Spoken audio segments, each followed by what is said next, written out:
We're playing QPR.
Thank you. Thank you. Thanks for coming. Hello everyone, as my brother Jay said, welcome to the official release of The Trigger, and welcome to everyone now that's watching on a stream, I think YouTube or Facebook or both.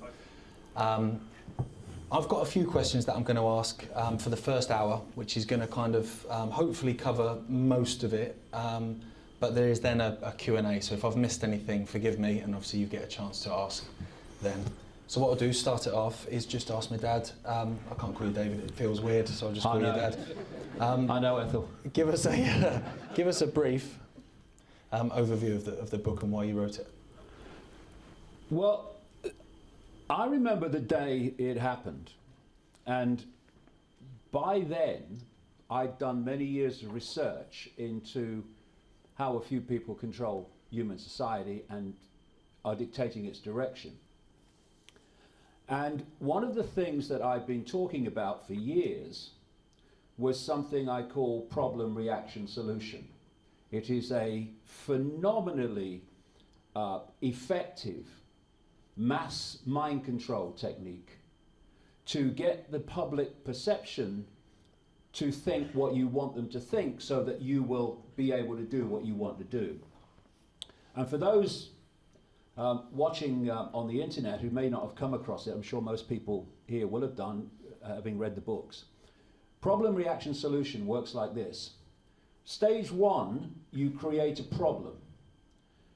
It could be a terrorist attack, it could be a war, it could be a run on a currency, whatever the problem needs to be that allows you to provide the solution to that problem that you want to change society in the way you want to do it.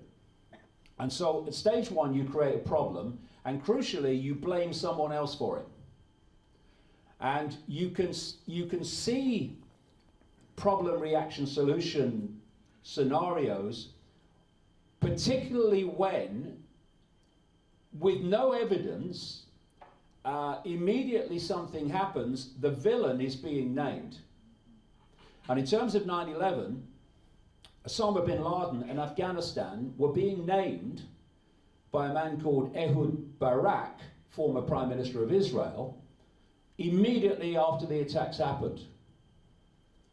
And of course the plan was to invade Afghanistan. That's why Afghanistan was mentioned that early, even though everyone else is going, what happened? What's going on? What's happening at the same time? Stage two, you want people in fear and outrage because you want them to say, in effect, do something. Something must be done. What are you going to do about it? Or at the very least, the public become open to what the authorities say must be done as a result of the problem. And in terms of 9/11, it was just such a blatant example, as I saw it on the day, of problem, reaction, solution, where you create the problem, you blame someone else for it, you get the reaction, something must be done, and then you offer the solutions to the problems you have yourself created but blame someone else for. And I looked at it and I thought, this is a classic. And when they started justifying the invasion of countries as a result of it, it became even more obvious to me. So I started investigating it from the first day onwards, through 2001 and through 2002. And as far as I know, in my own experience, I produced the first major book questioning the official story of 9/11 in September 2002. It was published, Alice in Wonderland and the World Trade Center disaster. Why the official story of 9/11 is a monumental lie. And that came out, and then through the years that followed that, I obviously kept my eye on the ball. I was always interested in new information regarding 9/11. And then in 2018, I decided I was going to do an update on Alice in Wonderland, right? Well, that lasted 2 bloody weeks, that did.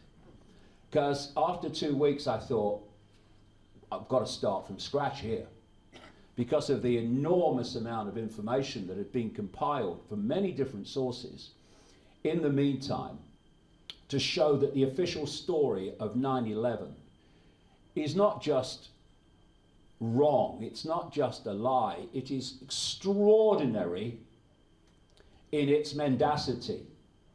I was talking on an interview this morning, and I said, imagine 9/11 as like a centipede with lots and lots of legs. In other words, different aspects of the story.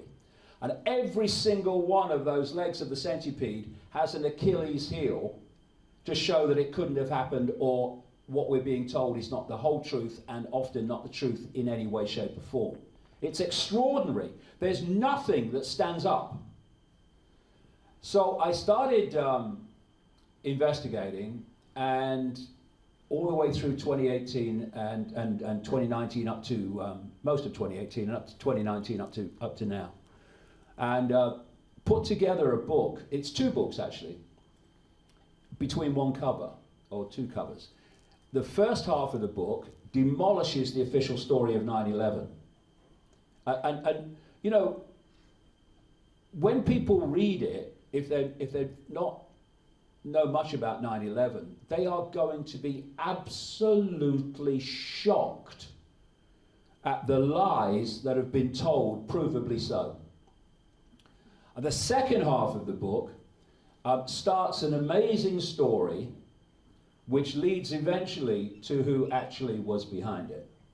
And it wasn't 19 Islamic extremists who hijacked those planes, it is claimed. And so that part of the book alone is going to be extraordinarily controversial because of who I say was actually behind it. And we'll get into that as we go along. So that's the background of how I came to write it. And even someone like me who's been looking at this since it happened was taken aback by some of the stuff that I came across in terms of the official story. It's not even partly true. It's an extraordinary lie. I actually remember when that happened, we were actually together, we were in Portsmouth. I was playing a gig with a little band that I was playing with at the time, and we'd gone to a bar before the gig and it was on all the screens, obviously everyone was watching it, and I remember you immediately saying, I think the term was, "This is bollocks." You'd kind of straight away seen through the nonsense, while everyone else was kind of like, you know, this is dreadful, this is dreadful. I was going to ask you what the kind of main red flags were, but then as you said then, about the Achilles heel, and it made me think, like, Building 7 now has got to be the biggest Achilles heel, surely. Yeah. Building 7, this is an extraordinary story. If you said to most people, it probably is still most people, how many buildings fell on 9/11, they would say 2, the Twin Towers. But actually 3 did. The third one was called Building 7. It was part of the World Trade Center complex, World Trade Center Building 7. And it was owned by Larry Silverstein. And it was owned by him before, in the July of 2001, he and another guy called Frank Lowy of Westfield Moles bought the lease to the Twin Towers, which went into private hands for the first time. We'll get into that as we go along, in the background to that. But he owned Building 7. Building 7 was not hit by a plane and came down, a 47-story steel frame building. It fell at about 5:20 in the afternoon, and the official explanation of why this building collapsed was office furnishings fire, right? Office furnishings fire. It is the most blatant, obvious, controlled demolition you'll ever see. And if people go on the internet who are new to this and put in Building 7 collapse, they will see exactly with Building 7 what happens again and again. You see them on the news from time to time. When demolition companies put charges in buildings, sometimes they're stadiums, sometimes they're high-rise blocks, and they are charged in a way that makes the building not topple over and hit other buildings around it, but to fall on its own footprint. And to do that, what they do is they make sure that as the building is falling, the building below is exploding, so there's no resistance as the top falls that can topple it over. And Building 7 is such a blatant controlled demolition. I quote people in the trigger, building experts, engineers, architects, because there's a whole organization in America called Architects and Engineers for 9/11 Truth, who are engineering and architectural experts who literally came together, just like pilots for 9/11 Truth, firefighters for 9/11 Truth, and so many other people, groups, to challenge the official story in their area of expertise. And I quote all these building experts saying it was a controlled demolition. The building 7, fell for the first 2.5 seconds at free fall speed. And you only fall at free fall speed if there's nothing to stop your free fall. In other words, the building below is not there as the top comes down. And we were told, actually, that it was a controlled demolition by the owner, Larry Silverstein.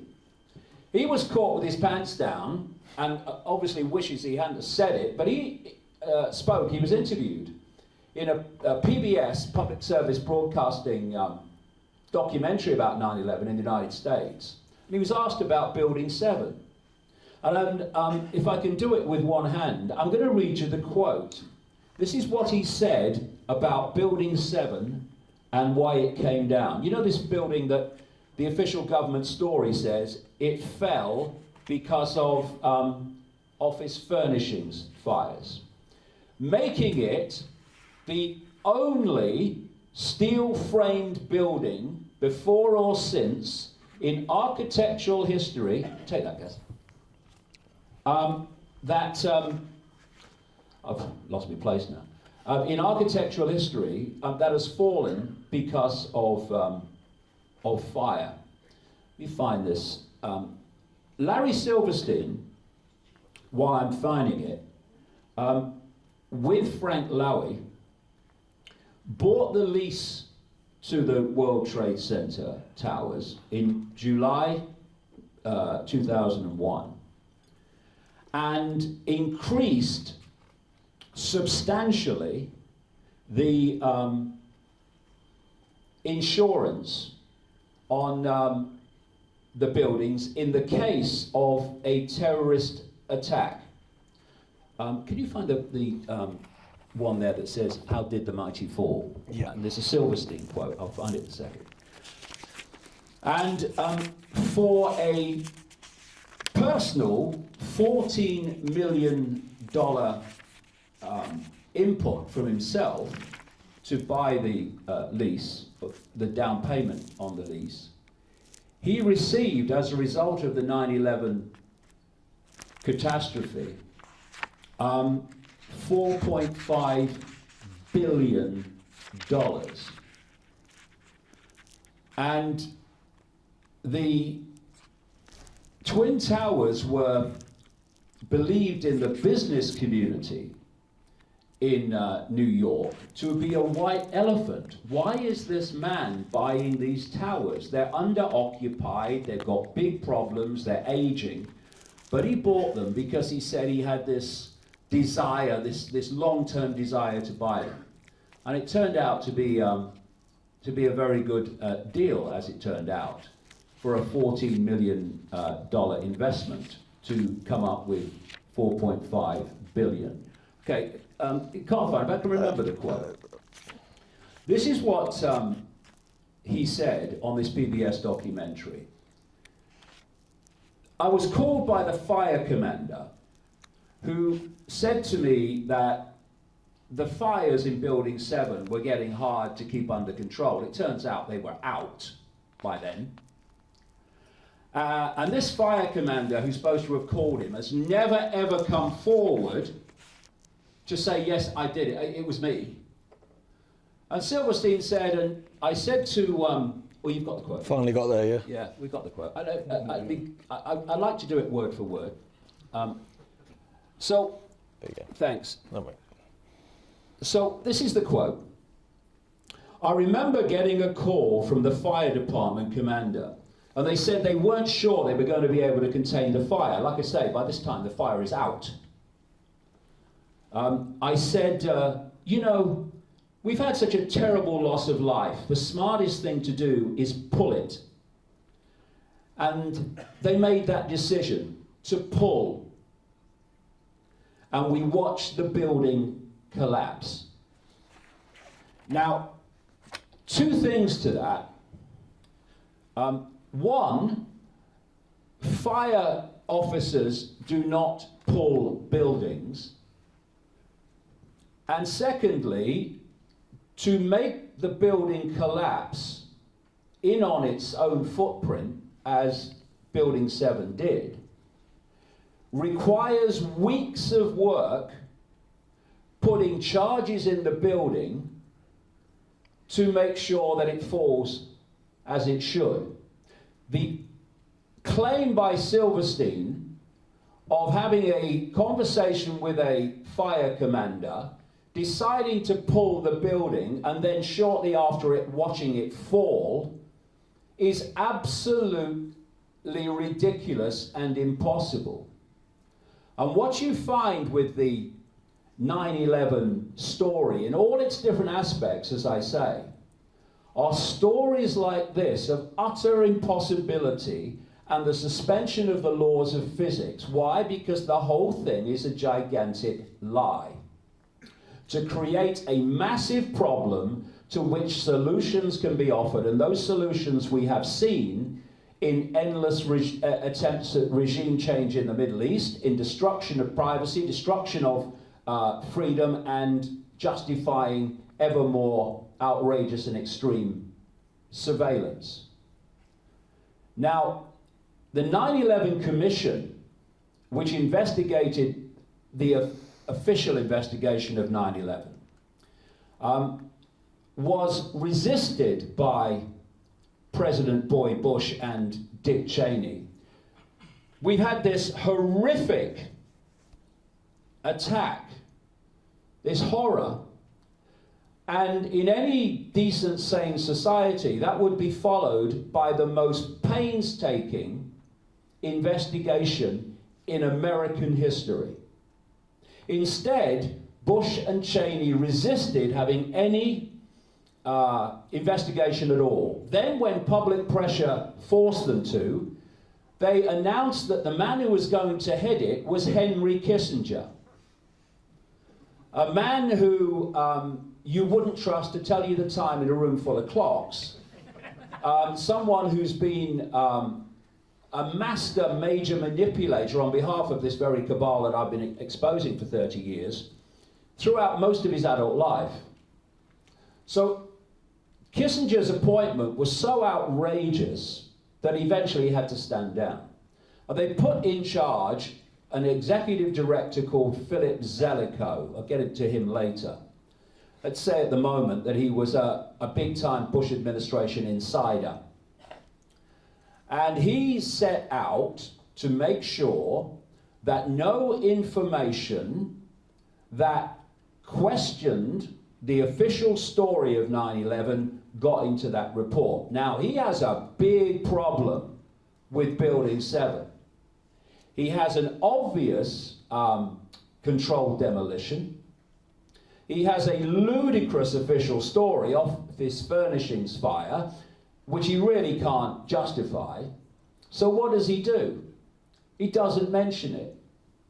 In the 9/11 report, there is no mention of Building 7, simply because there's no way of explaining it except by a controlled demolition. If it's a controlled demolition, then the story is a lie. And if that's a lie, the whole house of cards starts to fall down. And what's happened in the last few days, coincidentally, synchronistically, is that an academic investigation into Building 7 by the University of Alaska and Fairbanks has produced the result of a 4-year investigation with building experts, etc., into the question, could Building 7 have fallen because of fire? And their conclusion a few days ago was, no, it could not have done. And so, before we get into a load of other stuff that makes no sense and is obviously mendacious, Building 7 is the big red flag, that the big Achilles heel, because the official story is so obviously made up. I'm not an expert, obviously, in controlled demolition, but to me, I would think if Building 7 was controlled demolition, which it certainly looks like, same with the towers, to be fair, there would be evidence of that, yet the evidence was shipped off. Well, let's go to the Twin Towers.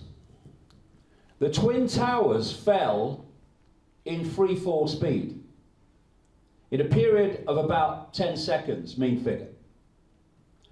110 stories of the Twin Towers fell in free fall speed, which again obviously means there was no resistance. What is the official story? That the towers fell because as the weight of the top falling hit the lower floors, it pancaked down. Now, you know, I left school at 15 to play football. I didn't take any major exams or any of it, but even I can work out that if something is pancaking and receiving resistance as it falls, it cannot possibly fall in free fall time. But it did. So how was that possible? Only because lower parts of the building were disappearing for whatever reason. Some say directed energy weapons, some say explosive charges. So there was no resistance as the top fell. But that's not a problem, because what you do is you get building experts, explosive experts, all these people in, and you get them to go through the steel and the rubble of what remains of the buildings, and they will, through that research, be able to establish what brought the buildings down. Now, if you are creating an attack to justify a series of events, still ongoing by the way, then the last thing you want are for experts to establish what actually happened, which is very different to what you're telling the public happened. So what they did, and the overall criminal investigation of 9/11 was headed by the head of the criminal division of the US Justice Department, a man called Michael Chertoff, an ultra-Zionist extremist called Michael Chertoff. And in his hierarchy, the decision was made to start shipping the steel and the rubble away from Ground Zero and from Building 7 as fast as possible. And it was taken in trucks, and the trucks were tracked by GPS, and truck drivers were actually sacked for taking a half-an-hour break on the journey and not going straight there. And they were taken to scrap yards in New Jersey. And there it was immediately, the steel was immediately cut up into small sections and shipped to Asia for smelting to become someone's fridge. And if you can open that there for me, mate. I think it's there, unless... I want to give you, if you can find it, I think you can. Get me glasses on. Thanks, mate. I'll hold that. You hold that, so I don't lose my place again. How How about this for... no, it's not there, mate. Is it there? No, I'm looking for a quote. I'll give it you. I'm looking for a quote from the New York Times. I'll give it you anyway. Leave it in there. It's a big book. This is how much those behind 9/11 have contempt for the families of those who died on 9/11. The scrap, or the rubble, the remains of the buildings, were taken to these scrap yards and they were shipped to Asia as fast as possible. And the New York Times, which is the quote I was looking for, did a story on how building experts and architects were going to the scrap yard, and as the big grabbers came down and moved stuff away, as the grabber moved away, they would run into the rubble and the steel, looking to see for anything of value and relevance in, establishing what happened. And then the grabber would come back and they'd run away, waiting for the next chance. This is what was happening with people investigating why the towers and how the towers came down. This is what they were having to do. And very quickly that had gone to Asia for smelting. Why? Because they absolutely did not want the truth to be known about why those towers came down, because the whole house of cards would come down with that. And it's an extraordinary contempt for those who died and their loved ones left behind. That's how much desire this cabal truly behind 9/11, that we'll get into later, had for those who died. Because they're psychopaths. And psychopaths, the greatest trait of psychopaths is they have no empathy. There seems to be a bit of a roulette with a problem, reaction, solution, or a false flag in general, which is generally, did someone shout Allah Akbar, or did someone hear that? Was there a passport found, or was there a drill happening at the time? 9/11 sort of has the full shebang, particularly with war games and stuff. Yeah, let's get into some of the things that happened on 9/11 then, apart from the buildings. How many people know that on 9/11 there was, and this is the word that was used to describe them, an unprecedented number of war game exercises going on in the 9/11 skies? Actually on 9/11, while the hijackings were happening, these exercises were practice sessions for the American military and Air Force to respond to hijackings. One of the scenarios was for a plane to have been flown into a building in Washington, the National Reconnaissance Office. And what was happening is on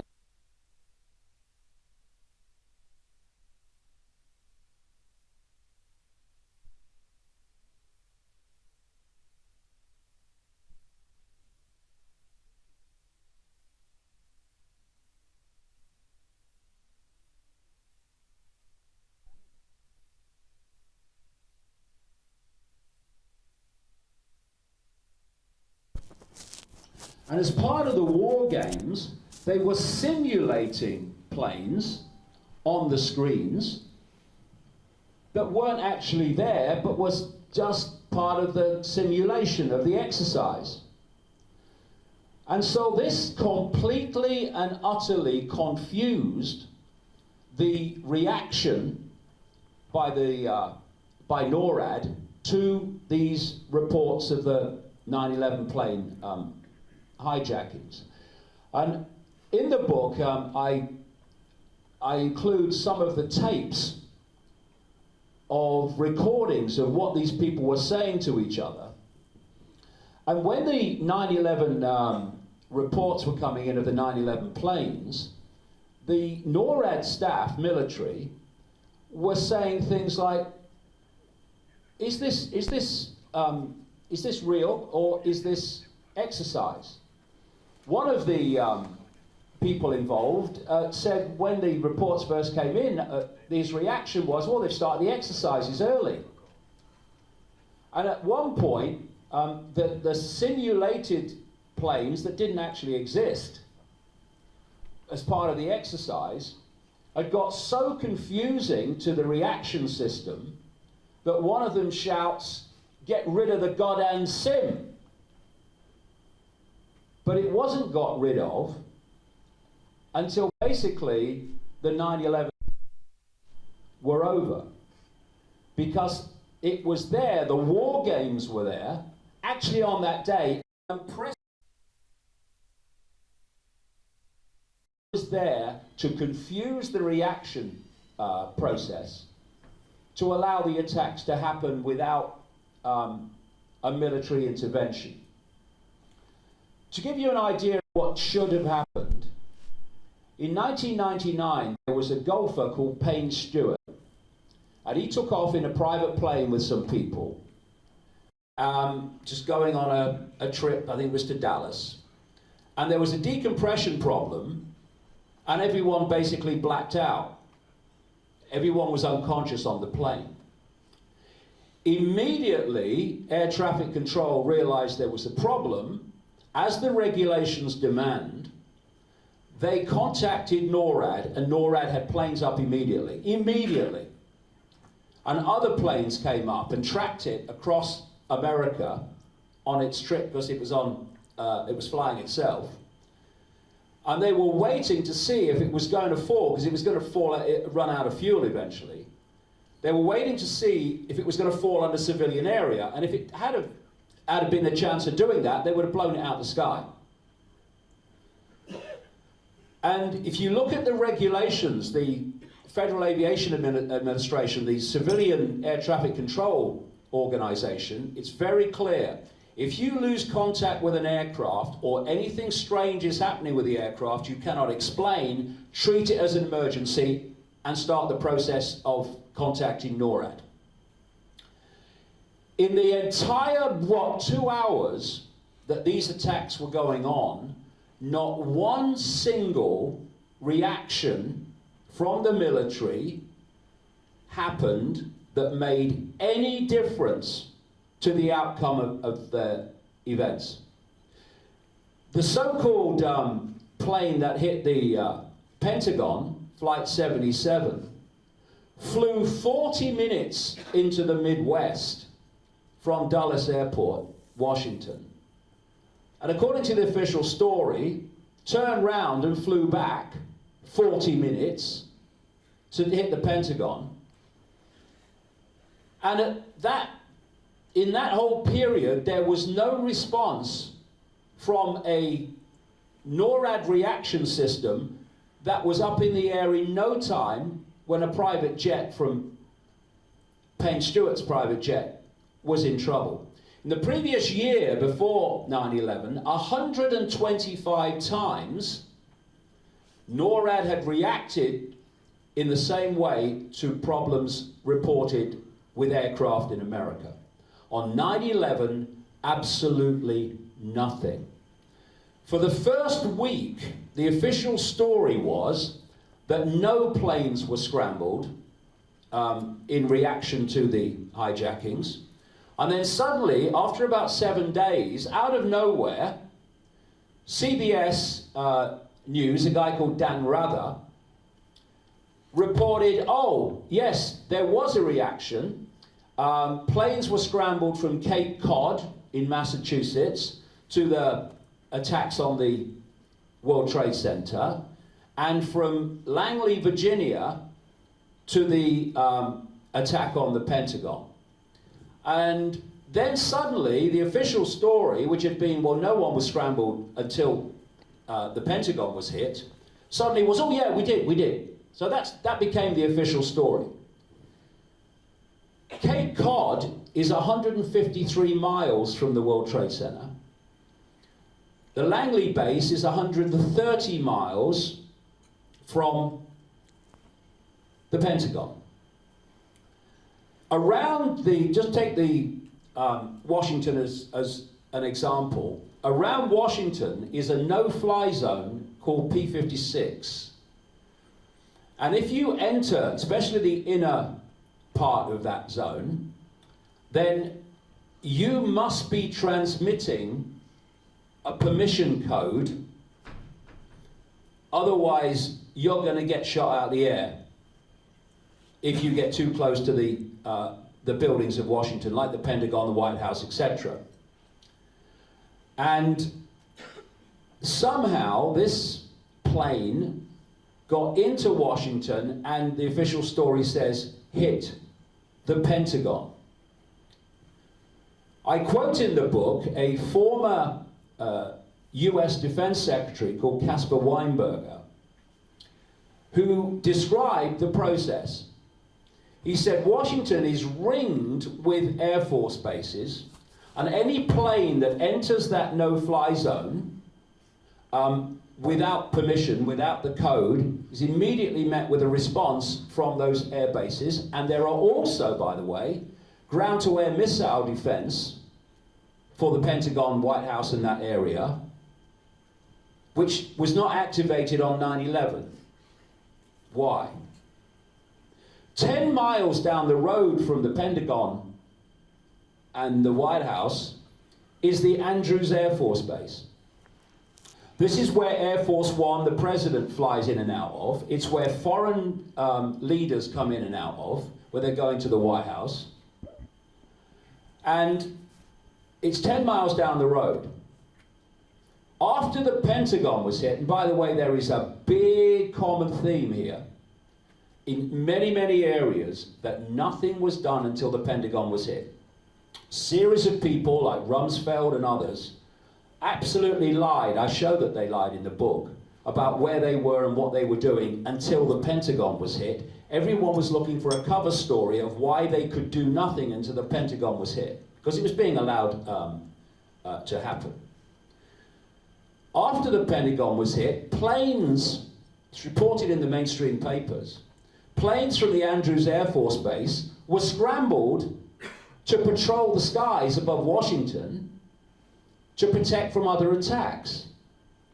And yet, the planes scrambled to react to the incoming Flight 77, as he's claimed, were scrambled from 130 miles away and never made it before the Pentagon was hit. Not only that, the pilots who were scrambled said they weren't told what they were scrambled for. We've already had, by that time, the World Trade Center towers, both of them hit. But they weren't told. So what they did is they flew into the Atlantic from Langley, because they thought they were being scrambled because of a threat coming from the Atlantic, which they always did during the Cold War. They said no one told them. As a result of that detour and other things I explained in the book, they never got there before the Pentagon was hit. And when you look at the normal reaction times of NORAD to hijackings, and then you look at the absolute non-response while the 9/11 hijackings were going on, it's obvious there was a stand down. And this is another example, and it goes on in every aspect of 9/11, of a principle described by a man called Fletcher Prouty. He was a guy who was an insider in the intelligence military community in America. He died just before 9/11, actually. And he was describing, he wrote books about the Kennedy assassination and who really did it. And he was describing what to look for in the case of an assassination. And in this sense, it applies absolutely to the events of 9/11. He said, if you want to get an idea of who was behind it, look at who had the power to call off the normal security precautions at the time that the event happens. Because he said assassinations, terrorist attacks, don't just happen, they are allowed to happen by the normal response systems being stood down. And that's exactly what happened on 9/11. And in everywhere that you look, you find this non-reaction phenomena. And if the reaction had have been the normal one in the circumstances, a lot of people would still be alive today in America who are not. And this is who are not now. But this is another thing. We are told that these 19 hijackers were highly professional. You can find out the NORAD response procedure and the regulations that they follow on the frickin' internet. You only got to look at the story of Payne Stewart to see how they react when there's a problem in a plane, particularly if it's a likely or reported hijack. And yet, they hijack planes, it is claimed, flying from one airport, and then they hit buildings somewhere else. In the case of Flight 77, they fly it 40 minutes out into the Midwest, turn it round, and bring it all the way back again. Now, in the normal response procedures of NORAD, that would be impossible. They wouldn't get near Washington. But they did it anyway, these professional hijackers. Why? Because those who really did it, not 19 hijackers, as reported, knew there wasn't going to be any reaction. And when I talk about this common theme of nothing happening until the Pentagon was hit, and people producing cover stories to explain their non-reaction before the Pentagon was hit, I give you the story of a man called General Richard Myers, who on 9/11 was the acting head of the Joint Chiefs of Staff at the Pentagon, the highest on the day uniformed military chief, and Donald Rumsfeld, the Defense Secretary. What were they doing on 9/11? Well, this is what they said. Remember, all these war games are going on in the skies. So when that's happening, unprecedented numbers of war games, people like Rumsfeld and Myers, they would be in the command center at the Pentagon overseeing it. No, apparently not. What Myers said, he said this in interviews on Army radio and in other situations, I quote him in the book. He said, what happened on 9/11? He said, I was on Capitol Hill having a meeting with a senator called Cleland, Max Cleland, about some hearings coming up. And he said, just before I went into the meeting, he said, someone said to me, a plane's hit the World Trade Center. So you are the acting head of the military at that day, at uniform level. What would you do? Would you contact the Pentagon and say, what the hell's going on with this plane? No, no. He said, I went into the meeting with Max Cleland, discussing something about some hearings on Capitol Hill coming up.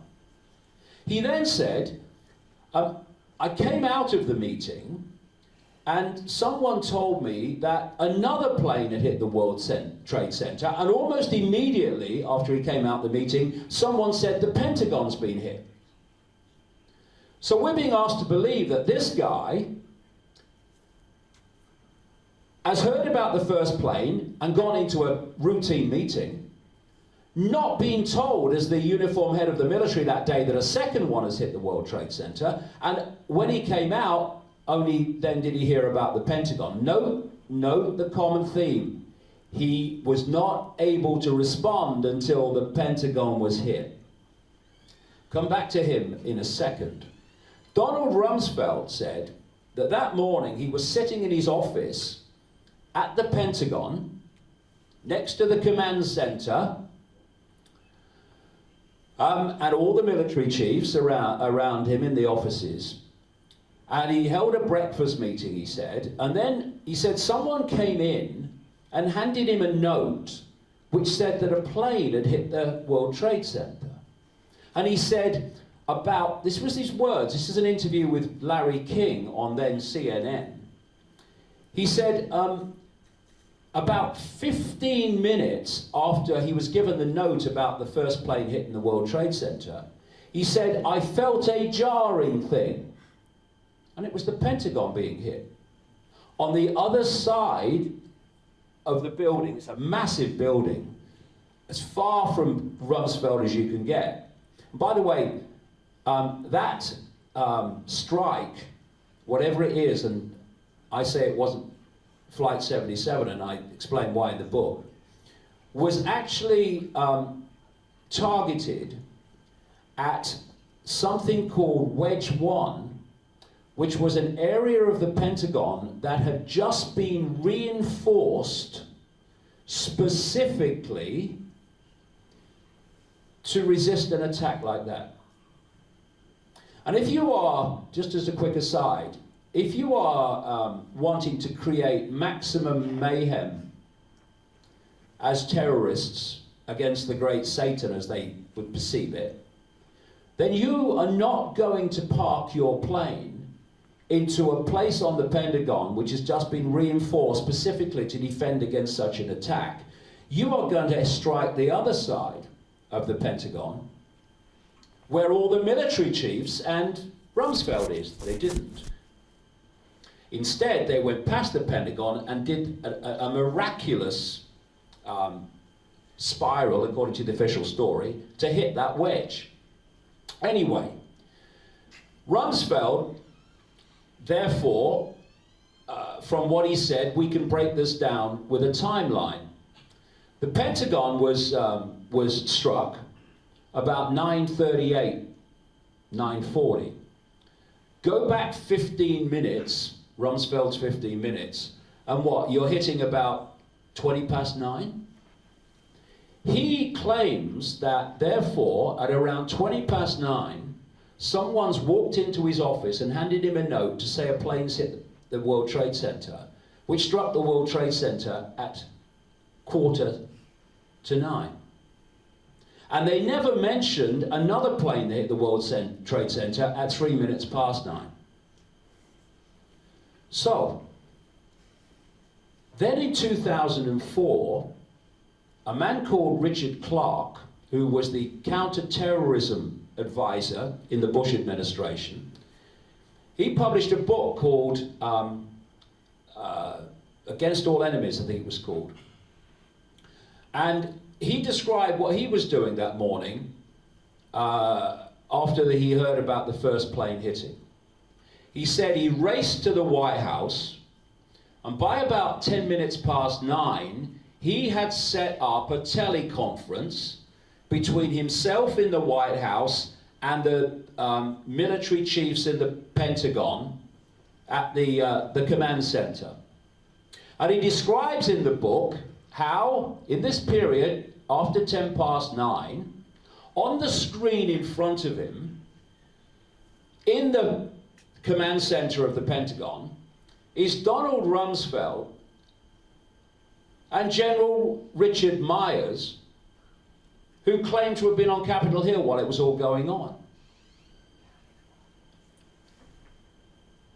Why would Rumsfeld lie about what happened to him on 9/11 when clearly he was in the command center all along, where you would expect him to be?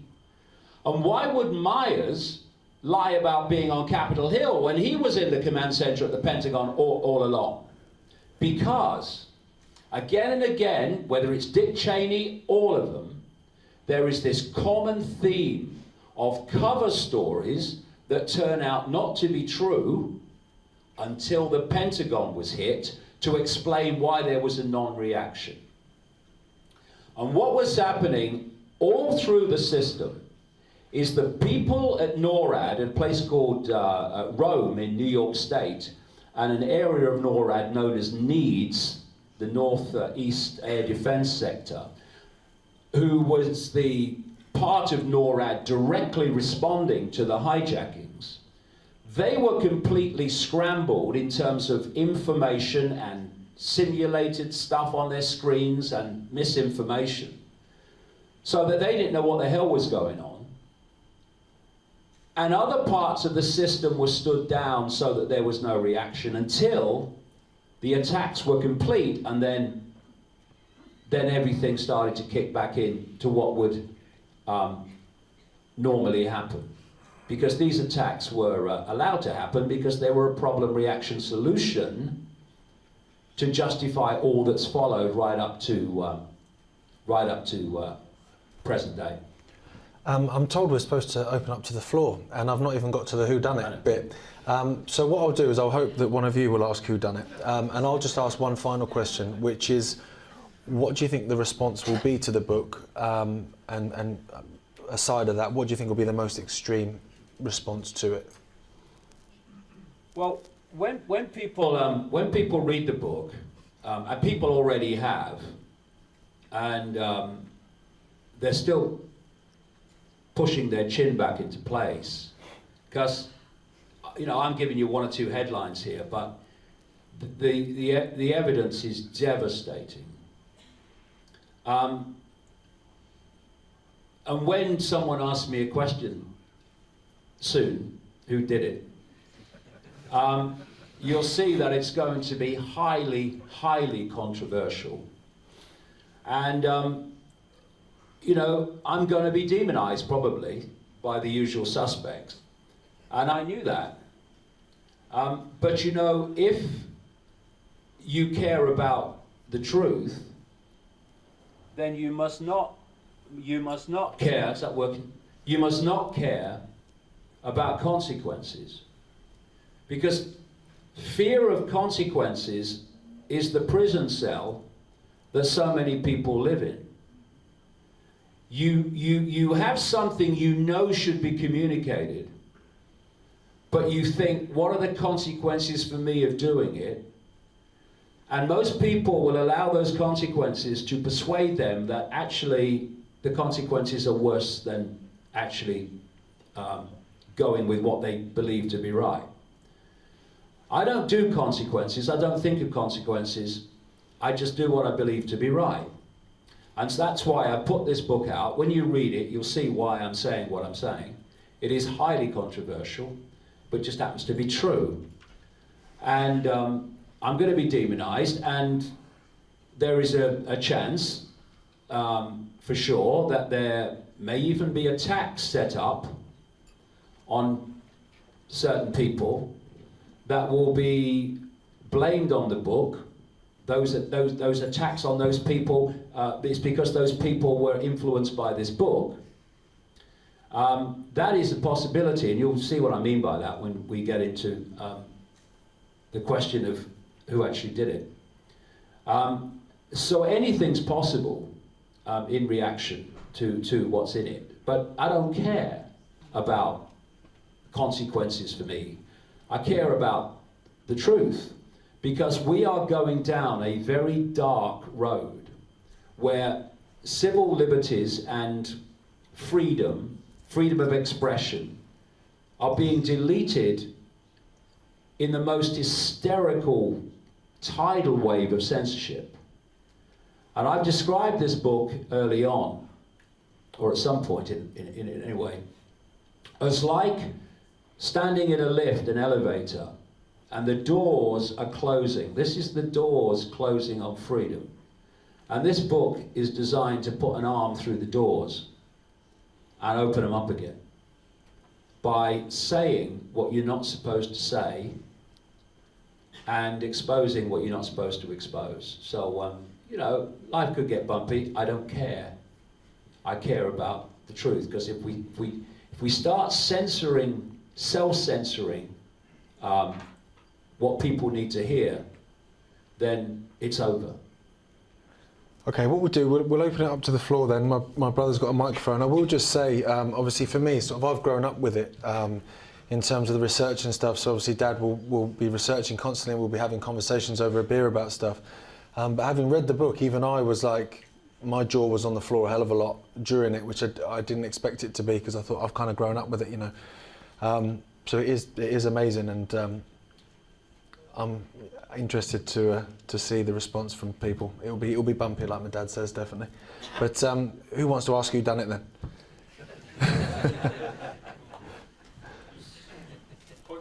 Yeah, go for it, mate. Yeah. Who done it? I thought we'd get to that question. Okay, I'll give you the headline story, because it's a long story, and the second half of the book tells this story in detail. What the demonizers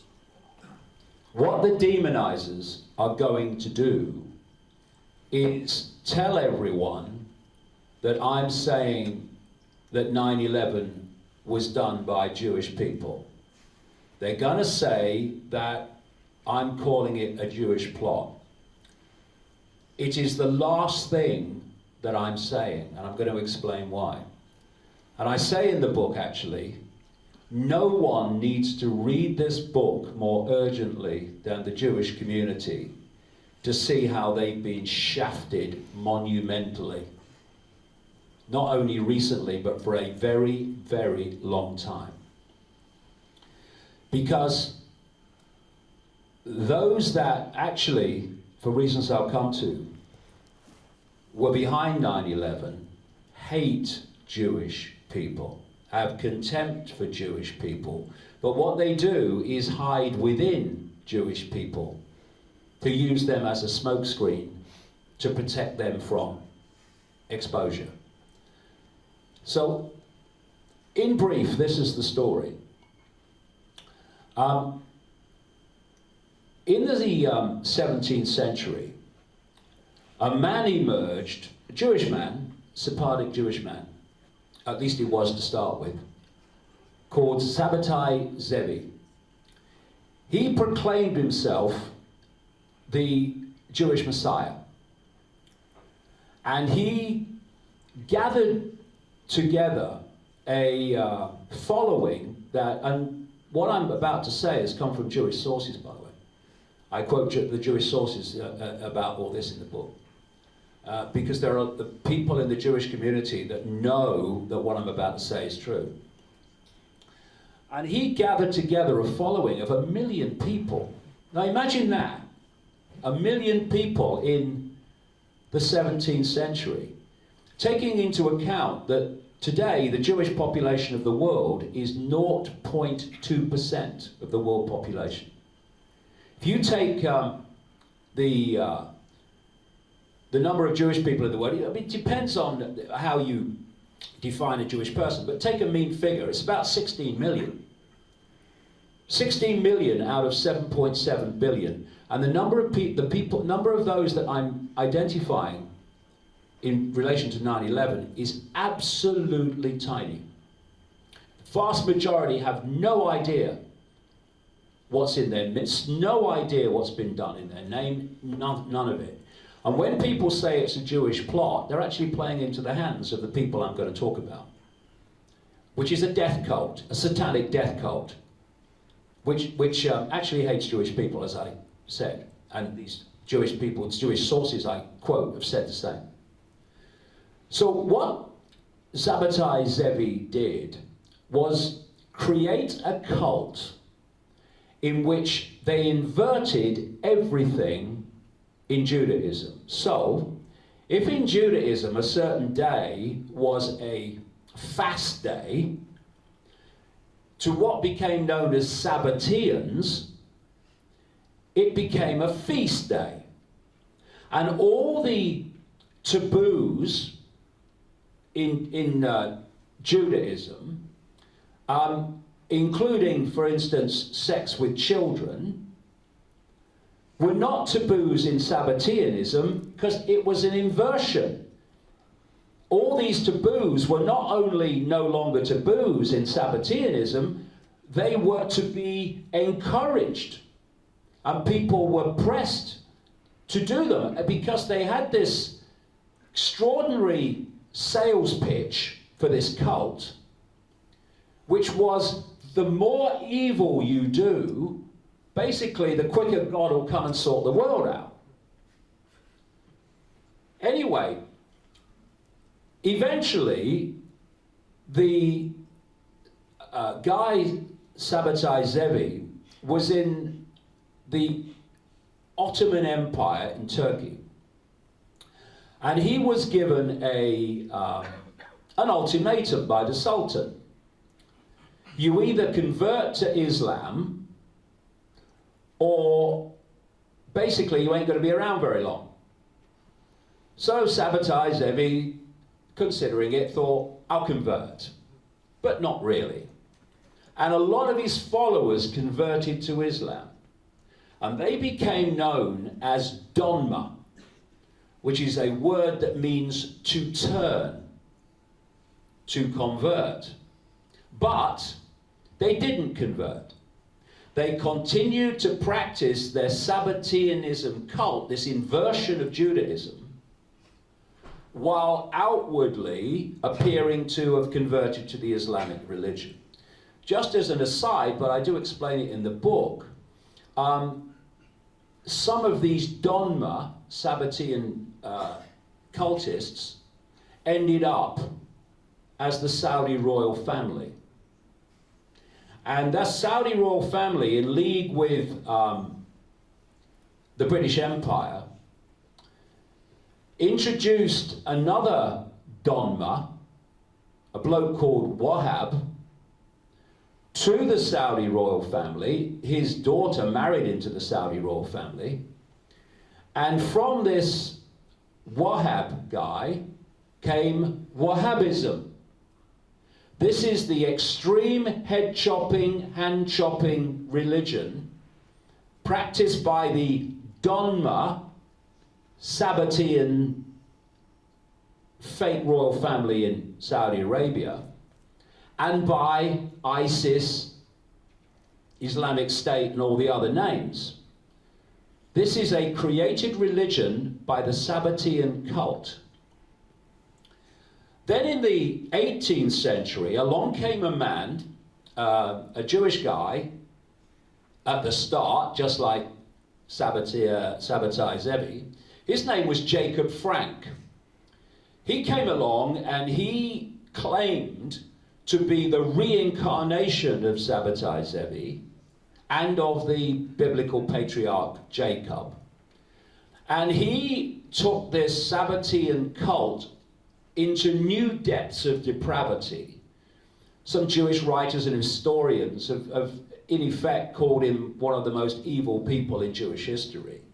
But he weren't Jewish, he was a Sabbatean, and this cult basically became known, as I call it in the book, Sabbatean Frankism. And all the pedophilia, the sacrifice of people, like in Satanism, all this stuff became part of the cult.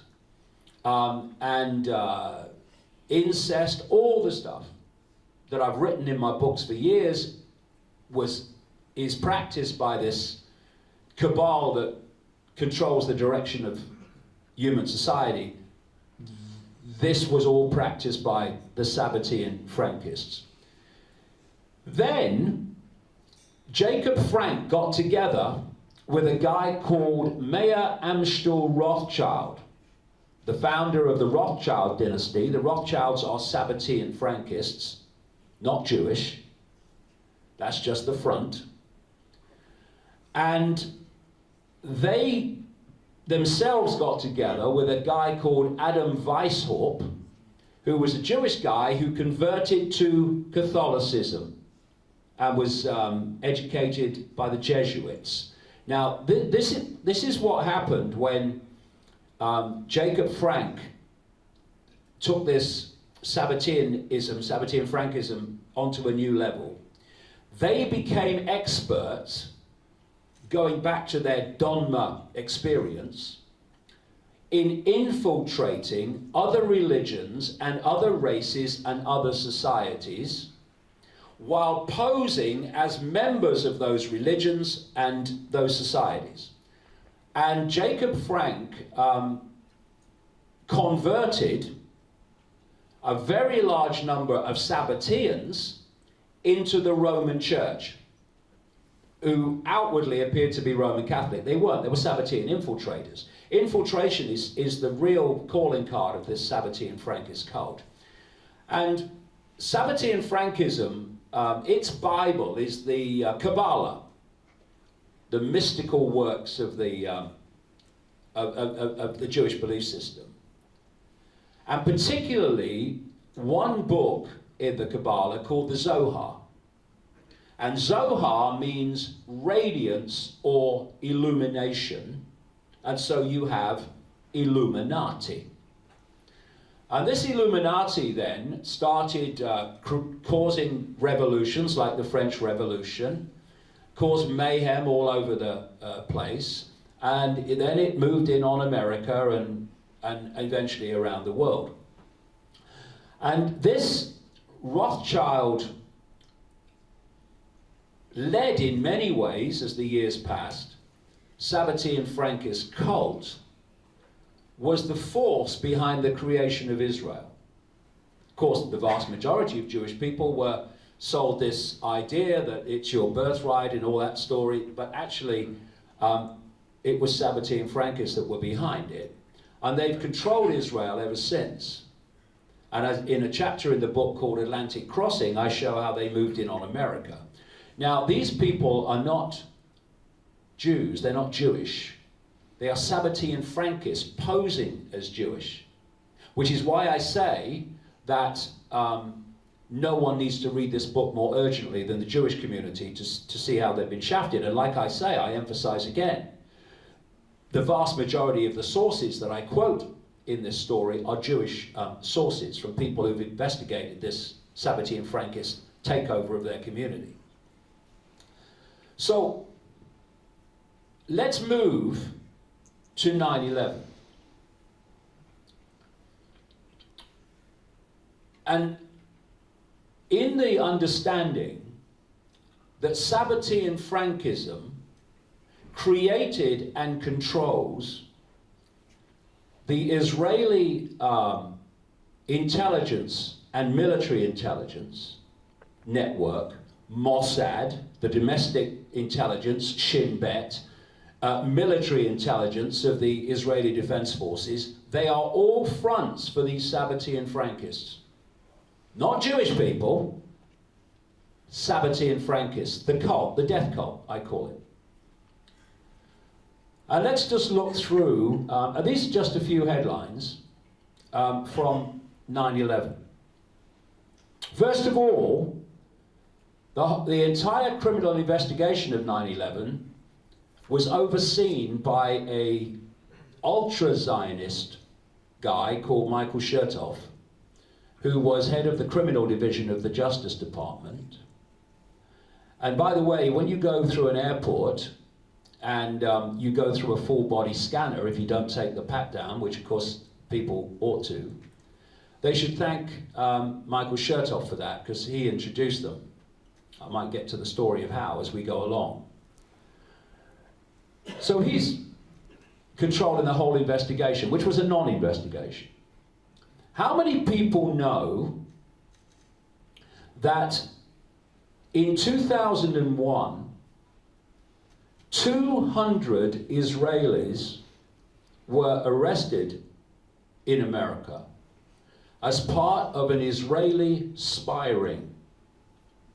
140 before 9/11, 60 afterwards.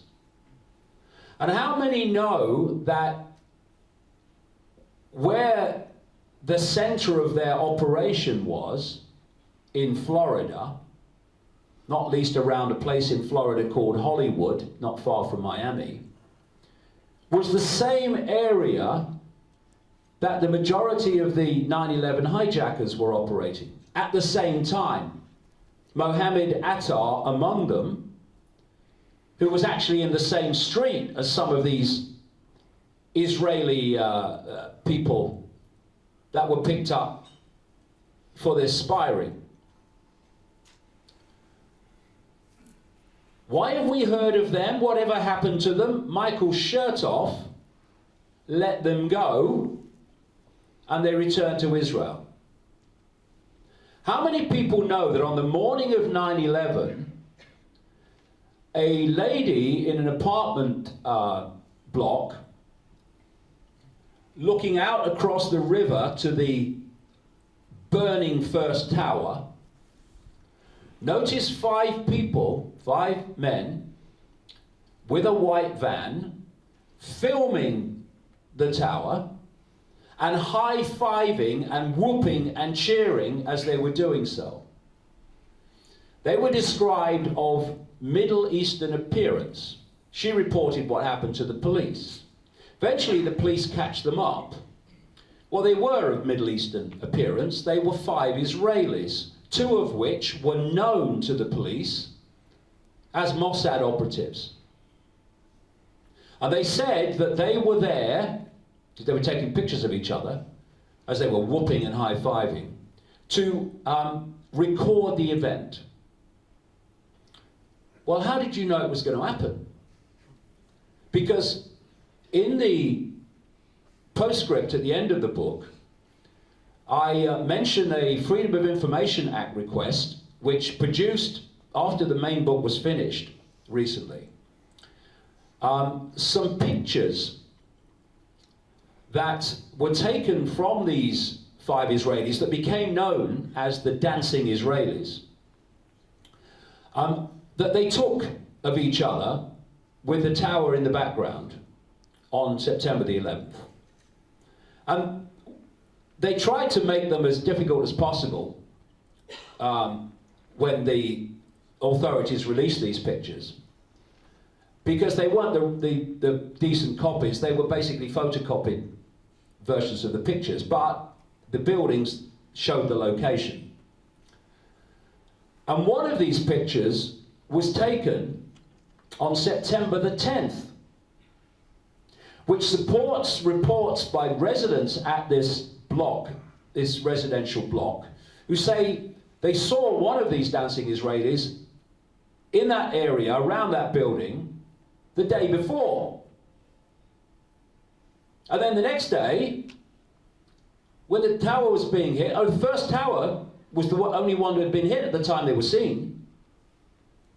Some say they were there before. Somehow they were there knowing what was going to happen. They were arrested. They failed lie detector tests. They were kept for 71 days. And then Michael Chertoff let them go back to Israel.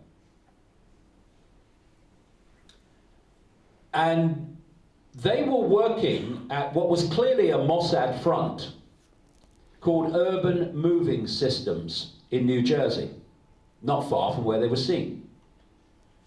And this was headed by a guy called Dominic Suter, an Israeli. And the FBI interviewed him about what was going on and what it was all about. And they said, we're going to come back and give you a second interview. Well, they didn't, because he was on a plane to Israel straight away. And I emphasize again, as you'll see in the book in detail, key areas where this spy ring was operating, and these dancing Israelis were part of it, clearly, was where these 9/11 hijackers were operating.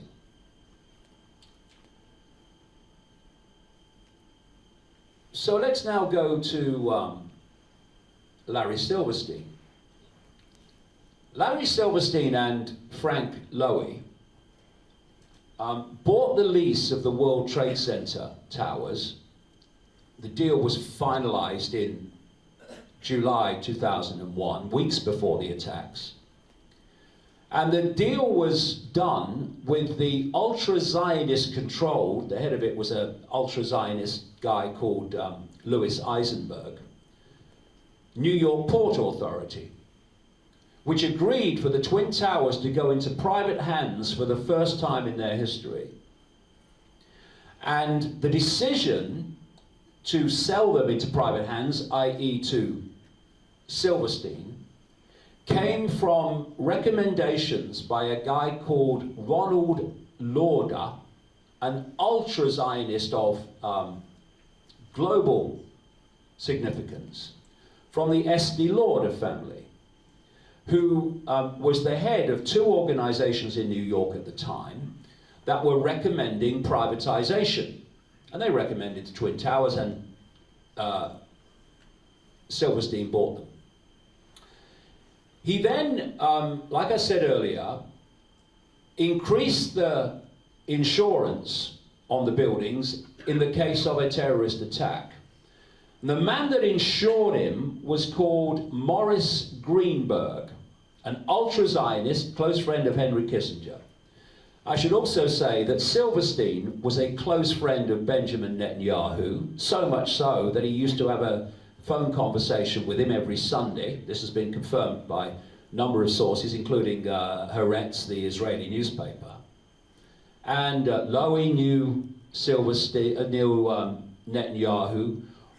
Ronald Lauder was a very close friend and funder of Benjamin Netanyahu. And Louis Eisenberg of the New York Port Authority that did the deal to sell them, the lease of the towers, was a close friend of Benjamin Netanyahu.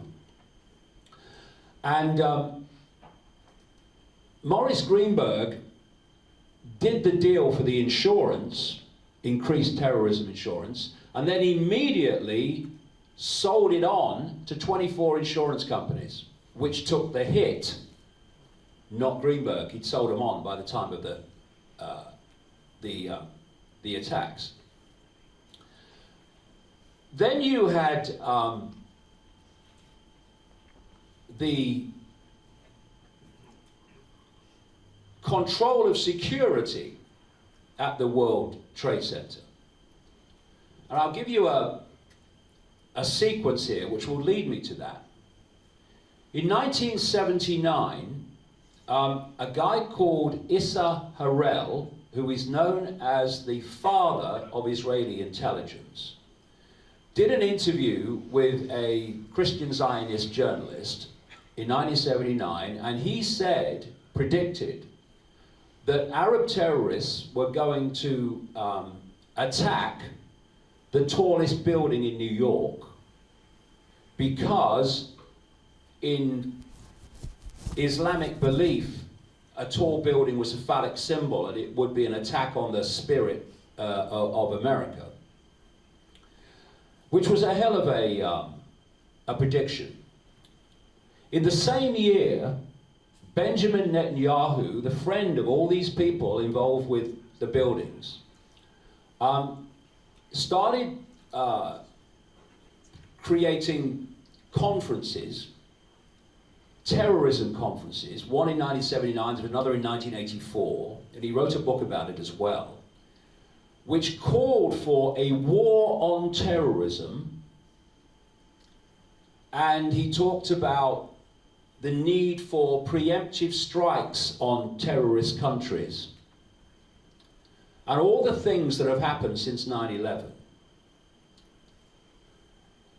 Then he became Prime Minister of Israel, and in 1996, a guy called Richard Perle, an ultra-Zionist who had a significant job in the Pentagon at the time of 9/11, wrote a report for Netanyahu as Prime Minister called A Clean Break.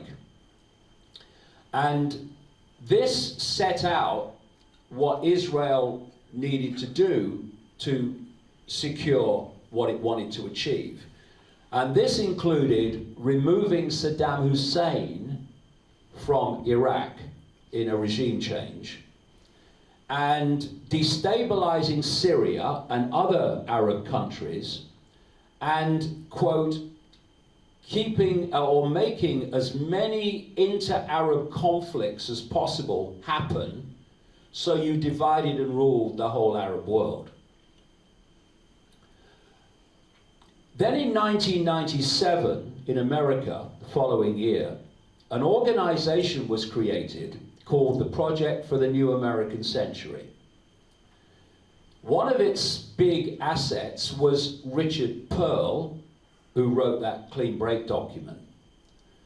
And others in the Project for the New American Century were Dick Cheney, who a few years later would be the 9/11 de facto president and official vice president, Donald Rumsfeld, who would be 9/11 defense secretary, Paul Wolfowitz, a big ultra-Zionist, who would be his deputy, actually his, the real power in the Pentagon, Dov Zakheim, another ultra-Zionist, who at the time of 9/11 was the comptroller of the Pentagon and controlled the entire Pentagon budget, and also in there was a man called John Bolton, who's in the news at the moment as we speak, after his period as National Security Advisor to Trump.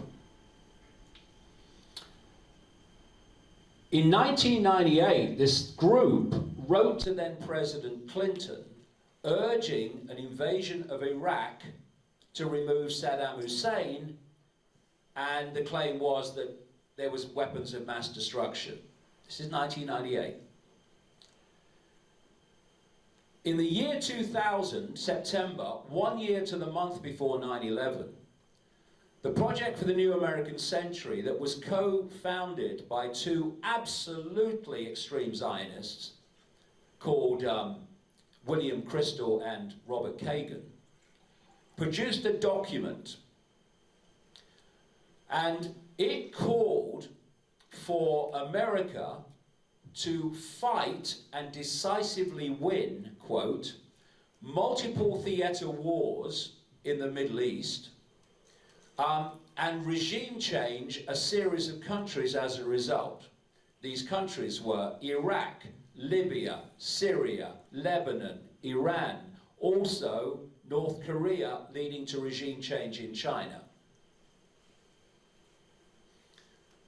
And they said in this document in September 2000 that this process of transformation, as they called it, this regime change list, would necessarily be slow, quote, absent some catastrophic and catalyzing event, like a new Pearl Harbor. A few months later, the people that wrote that report of the Project for the New American Century came to power with the Bush administration in 2001 in significant controlling positions in the White House and the Pentagon and elsewhere. And 9 months after they came to power, America had, in September 2001, what Bush called the Pearl Harbor of the 21st century. As a result of that, they started to justify the ticking off of this list of regime change countries. They started with Afghanistan, but as I think I mentioned earlier, within no time, on the morning of 9/11, Ehud Barak, a prime minister of Israel up to early 2001, and a head of the military intelligence in Israel at one point, was on the BBC pointing out that bin Laden and Afghanistan were basically behind it, and sorting out Afghanistan was important in response. And then, as time went on, the list was ticked off. Saddam Hussein was removed. Then there was Gaddafi in Libya. This list went on. And the New York Times reported that on September 19th and 20th, right after 9/11, this same group of people on what was called the Pentagon Defense Policy Board had met to plot the removal of Saddam Hussein from Iraq. That's September 19th and 20th after the attacks. Then in 2007, getting slightly out of the sequence, but I've got to come forward to go back, a guy called Clark, General Clark, who was a former Supreme Commander of Forces with NATO, was interviewed on a internet show in America, an alternative show called Democracy Now! And he described what he experienced immediately after 9/11. He said he went to the Pentagon and he met Rumsfeld and he met Wolfowitz, and then he went downstairs and he met a general from the Joint Chiefs of Staff, the military level control ahead of the hierarchy in the Pentagon. And this general told him that they were going to invade Iraq. This is days after 9/11. And Clark said, Wesley Clark, he said, why are we invading Iraq? Are they involved in 9/11? He said, well, we don't think so. We don't know, no evidence. But we're going to invade Iraq. That's what they've said. So he goes away and he comes back, he said, a few weeks later, by which time America has invaded Afghanistan, which of course had to be planned long before 9/11 to make that happen. And he said to the same general, I thought we were going to invade Iraq, what's happening? He said, it's worse than that, sir. He said he pulled a piece of paper out of his desk and he said, we just had this from upstairs, Rumsfeld's office. We're going to invade 7 countries in 5 years. And he reeled off what those countries were, and among them was Iraq, Libya, Syria, Iran, etc. The very countries named by the ultra-Zionists created and controlled. I say Israeli, Sabbatean, Frankist controlled project for the new American century.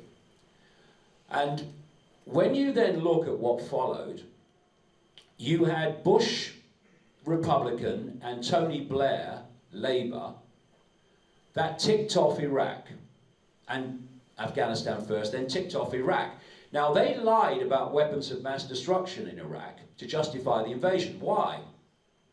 Iraq is on the list, and there's no reason to invade it, so you make one up. Simple as that. Then, Blair goes, Bush goes, in comes now Bush's opponent, the Democrat Barack Obama, and in comes David Cameron, Conservative. Different party to Blair, officially. And you'd think, oh, we're going to go on a different road. No. What do? They remove, with NATO, Gaddafi from Libya. Another one off the list of the project for the new American century. Then they start the upheavals and civil war, talking about the American-British military intelligence, etc., in Syria. And then they go, and in comes Donald Trump, and he starts targeting Iran, another one on the list, with pressure, thank God he's just been fired, from John Bolton, his national security advisor, who's never seen a country he didn't want to bomb. He's put, oh, we must have war with Iran, we must have war with North Korea, all the ones on this list. We mustn't take the troops out of Syria, on the list. John Bolton was a member of the Project for the New American Century when that document was written and that list compiled in September 2000. It's gone on right to present day. So, then we come back to control of the World Trade Center security. In 1987, a organization, a group called Atwell Security, that was a subsidiary of the company of a guy called Shaul Eisenberg, major player in Israeli intelligence and covert operations, who ran a company called Zim Shipping. Zim Shipping, yeah, probably true. That's probably true. Zim Shipping, yeah, probably the first time was right. Vacated their offices in the World Trade Center a week before 9/11 and broke the terms of their lease to do so.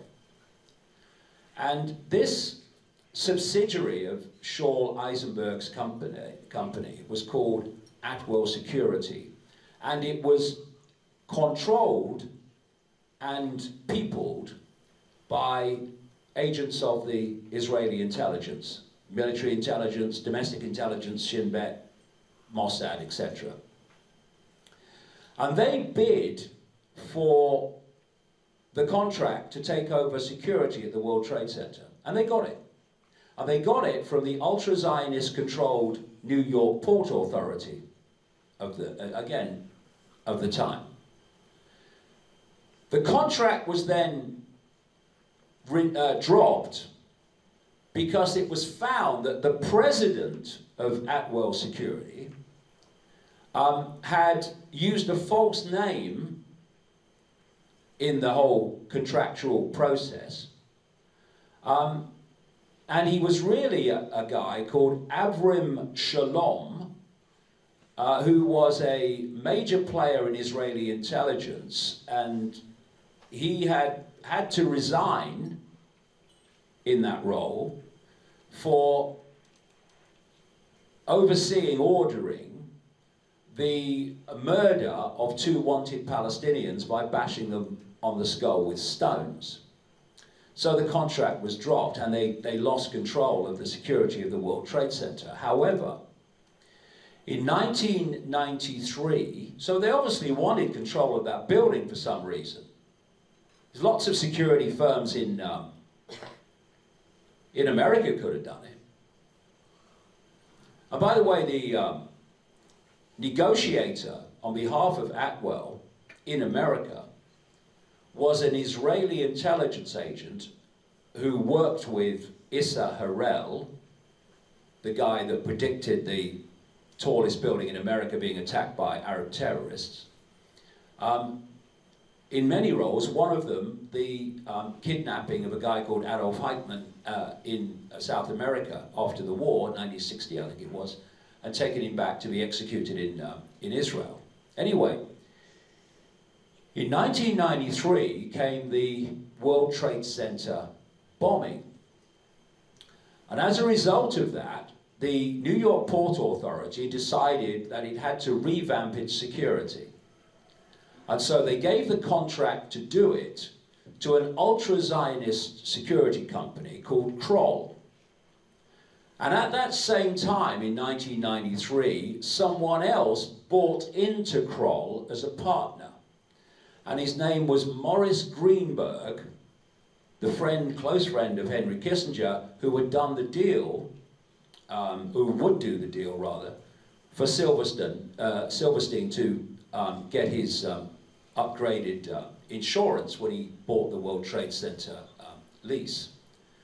So through that period from 93 to 2001, there was Israeli ultra-Zionist control of the World Trade Center security. And of course, once Silverstein got hold of the lease weeks before 9/11, they had complete control of the building. And then along came the attacks, and every morning, every weekday morning, Larry Silverstein would be found in a restaurant high up in one of the towers called the Window on the World restaurant, where he was meeting clients for breakfast. He had working breakfast there every day, virtually every day of the working week, except on 9/11, when he said his wife had got him a dermatology appointment and absolutely insisted he had to go there. So thanks to the dermatology appointment, he wasn't in a restaurant where he would normally be that day, and everyone in the restaurant when the building was hit didn't survive. His two children, or two of his children, that worked with him on running the World Trade Center, they were running late that day because they were normally in the restaurant as well, most days, meeting clients. And the overseeing of the investigation into what happened was overseen by Michael Chertoff, this ultra-Zionist guy. And the last thing they wanted was for it to come to court and the evidence to have an open court to be played out, because as people will see in the book, I'm just knocking around a few headlines tonight, the evidence to come out is phenomenal. Last thing they want is a public forum, a courtroom to do it. So what they did is they offered to the families of the victims, in all their different forms, compensation. And the compensation came with the rider an agreement that they wouldn't take civil action. And the man overseeing that compensation to victims' families, etc., was a guy called Kenneth Feinberg, an ultra-Zionist lawyer, who also decided in 2008 who got executive bailout compensation after the economic crash and who didn't. But close to 100 families said, you can stick your compensation, we want our day in court so the evidence can be examined. They were then passed over to another judge who ran the civil litigation of the families and presiding over as a judge. He was an ultra-Zionist called Alvin Hellerstein. And he was described, even in the mainstream media here and there, as basically running, this is one of the quotes, a war of attrition on the families. So one by one, they pulled out and accepted the compensation without going to court. And the last one caved in, last family, in 2011, when reported in the New York Times, Hellerstein made yet another decision as part of the litigation, which basically made the last family realize we can't possibly win. And they took the compensation. So he made sure that none of them went to court. And these are a few headlines. I could go on with this stuff forever. So I talked earlier about how the steel and the debris from the towers, the three of them, was whipped away to New Jersey scrapyards so it couldn't be examined to see what the hell happened. It was a Zionist transport company that took it to the scrapyards under GPS tracking because it was sensitive material. Sensitive material, it was then immediately cut up, put on ships to Asia to be smelted. And the scrapyards that did that were Zionist controlled, Zionist owned. And everywhere you look, a company called ICTS, or a subsidiary of that company, controlled the airport security, like who got on the plane and who didn't, at Boston Logan Airport and at Newark, New Jersey. This is the same airport security company that ran security at Paris Charles de Gaulle Airport when the shoe bomber got on with a bomb in his shoe, and the same company that ran Schiphol airport security when the underwear bomber got on, apparently, according to people that witnessed it, without a passport. And as a result of the underwear bomber incident, where his pants caught fire, Michael Chertoff, who ran the non-investigation of 9/11 and then became head of Homeland Security, and by the way also wrote the Patriot Act, which was a freedom-busting act that was introduced in the wake of 9/11, justified by 9/11. He, immediately after the underwear bomber incident, was doing the round of the news programs in America, calling for the introduction of full-body scanners at all airports so that they could see if anyone has a bomb in their underpants, basically. What he didn't say in those interviews is that his company represented the company that made the bloody scanners.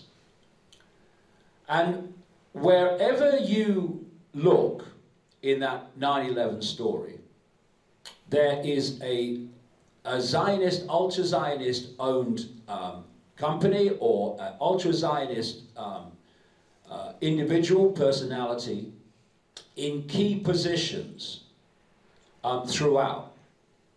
And you put all that lot together, the fact that there's very clear sequence pushing since 1997 and earlier, but we can pick it up there, for a war on terror, targeting particular countries for a regime change. And then you have the very 9/11 atrocity that justified and made possible all that what they wanted. And the fact that there is Israel first people all over the 9/11, from spy rings and dancing Israelis to the person that oversaw the whole thing, etc., etc. The idea that Israel was not involved in 9/11 is utterly insane, but it was not a Jewish plot. It was a Sabbatean, Frankist, death cult plot to advance an agenda of global control that this cult and other aspects of it outside of Israel has been pursuing decade after decade after decade after decade. And what this Sabbatean Frankist cult has set up, and I expose this in detail in the book, is a network, a global network of, I call them hate groups because their goal is to make people hate their targets. And this network I refer to as the anti-Semitism industry and the protection racket. What it does is stop investigation and exposure of what this Jew-hating cult is doing by targeting and labeling anyone that gets even mildly close as an anti-Semite.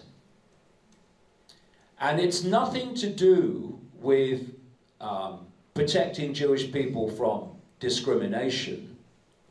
It is about protecting the Sabbatean Frankist cult and the Israeli government, which is controlled by this cult, from legitimate investigation and exposure. And proof very clearly that it's not about protecting Jewish people is that if you are a Jewish person and you are challenging the behavior of Israel, thus, by definition, in terms of its government, military, this cult, then you are abused by this protection racket more fiercely than non-Jewish people are. Why? Because it's easy to label someone an anti-Semite who isn't Jewish. Not so easy, though they try, bizarrely, to label someone who's Jewish an anti-Semite.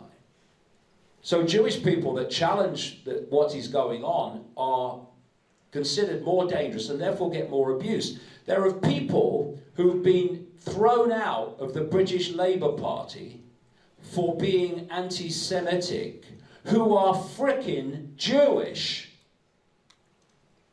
There's one guy, I mentioned him in the book, a guy called Chilson, who served as a conscript, forced, in the Israeli army, fought in the war with Lebanon in 1982, stayed on and worked for the army as a liaison with foreign journalists, showing them around and all this stuff, and then realized how the Palestinians were really treated, came to Britain, left Israel, and was looking for a vehicle to express his contempt for how the Palestinians were being treated, and he thought, the Labour Party, I'll join that. That man, who was born in Israel, served in the Israeli army, and had relatives that were in the concentration camps, was expelled from the Labour Party for anti-Semitism. In other words, criticising Israel. And they've just introduced, and in the end, at the core, it will be the Sabbatean Frankist cult, a massively expanded definition of anti-Semitism. First of all, anti-Semitism is a complete misnomer, because Semitic refers to a group of languages in the Middle East, the overwhelming vast majority of which are actually Arabic languages. But anyway, what they call anti-Semitism definition. And the expanded definition has gone from discriminating against Jewish people because they're Jewish, which is of course reprehensible and childlike and ridiculously stupid, to including criticism of Israel and Zionism.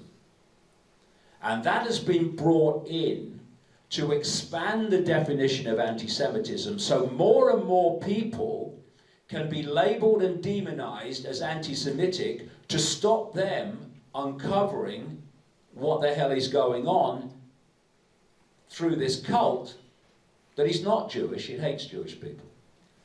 So you can see the potential for demonizing me as a result of some of this stuff, and I'm just giving you some headlines there. All the facts and the Jewish sources are in the book for this stuff, to demonize me, because they're going to lie about it. What they're going to say is, Icke saying it's a Jewish plot. It's the last thing I'm saying. And I say to Jewish people, for goodness sake, please read the book and see how you're being shafted in so many ways by this cult, which is posing, as its usual modus operandi, as a protector of Jewish people. Right, we'll open up to the floor again. Anyone else got a question? Yes, sir? The last book, Everything You Need to Know, was massively explosive. Not on the scale of this, obviously, but I remember you said in an interview, you sent copies of that book to every major media organisation in the country. Right. And they all ignored it. Yeah. Do you think this book will be ignored, as explosive as it is anyway? That's a very interesting question. If people didn't get that online, the question was, I sent copies of my last book, Everything You Need to Know But Never Been Told, which was explosive, to all the major media organisations, and they completely ignored it. I'll tell you something I found interesting. When because of course I was banned from Australia, basically on the say-so of one guy, an ultra-Zionist called Divi Abramovich, who runs a man and a dog organisation called the Anti-Defamation Commission. And what they do is they prove you're right by saying you're wrong. No, you can't say that we are, people like him have too much power, and because you've said that, I'm going to have you banned from Australia. You know what I mean? It's like, well, you proved me right then. Anyway, but the media ignored it. But like I say, I'll tell you what I found interesting, is I wrote a book in the 1990s. I wrote it in 94, came out in 95, and it was called and the truth shall set you free. And in that book, I mention, almost in passing then, that there was a very high number of Jewish people involved in the Russian Revolution. Now remember, that is 1994 I wrote that, came out in 95. When they're trying to demonize me as an anti-Semite, they quote from that. They don't quote from much more recent books, which factually expose so much that they wouldn't want exposed. They don't quote from them. It's like, well, just forget those exist. Please. We'll quote from this one. And there is a chance that they'll try to ignore it, absolutely. Because the more they attack me for it, the more people will be aware of it and say, well, what are they attacking him for? Let's have a look at this. And by the way, on that thing about the Russian Revolution, it's an interesting point. I quote this in the book. You know, as long ago as 1920, literally in the wake of the Russian Revolution, there was an English writer who went back to the original documents of the revolution. And he found an extraordinary number of Jewish people involved in the revolution. It was an extraordinary percentage from the original documents. And so when you mention that, people would say, see, as an anti-Semite. But there's another question to answer here, or to ask here, which relates to what I've just said. And it's this. Given that there were so many Jewish people involved in the Russian Revolution at the core, how come that after that revolution, Jewish people were subject to horrific treatment in Russia? Why? That's the question. And the answer is this, in effect. Those Jewish people involved in the Russian Revolution, which was all connects into the Rothschilds, all this Sabbatean Frankism that I'm talking about, were not Jewish, overwhelmingly. They were Sabbatean Frankists who hate Jews. And so when they get power, what did they do in Russia? They targeted Jewish people. This is the big penny drop of what's actually going on. What they do is they pose as a certain belief system, if you like, within the Jewish community, within the Islamic community, within Roman Catholic community. They pose as those people, and people within that community think you're one of us.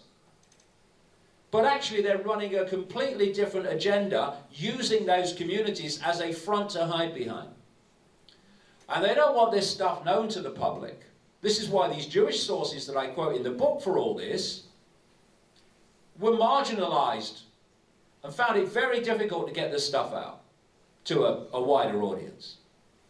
And because I have a public profile, and because basically I don't give a shit, you know, people should never underestimate the power of not giving a shit, because the power to control the population is to get the population to give a shit.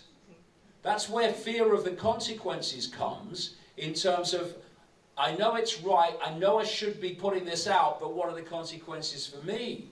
Because they give a shit. I don't. I'm consciousness, like we're all consciousness. I'm having a brief experience in a narrow band of frequencies we call the world, and then I'm going to explore forever, as we all do. What happens to me in this brief 70 years and 10?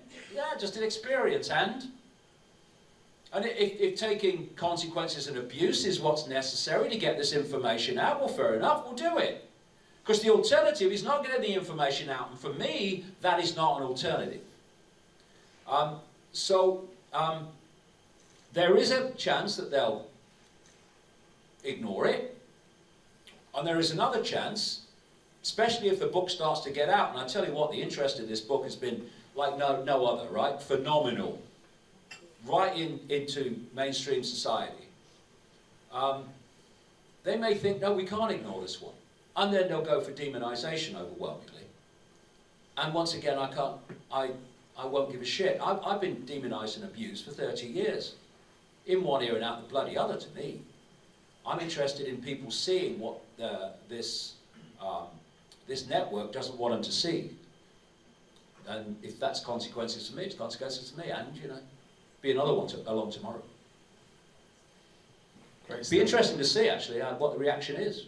It's impossible to call, really. Okay, anyone else?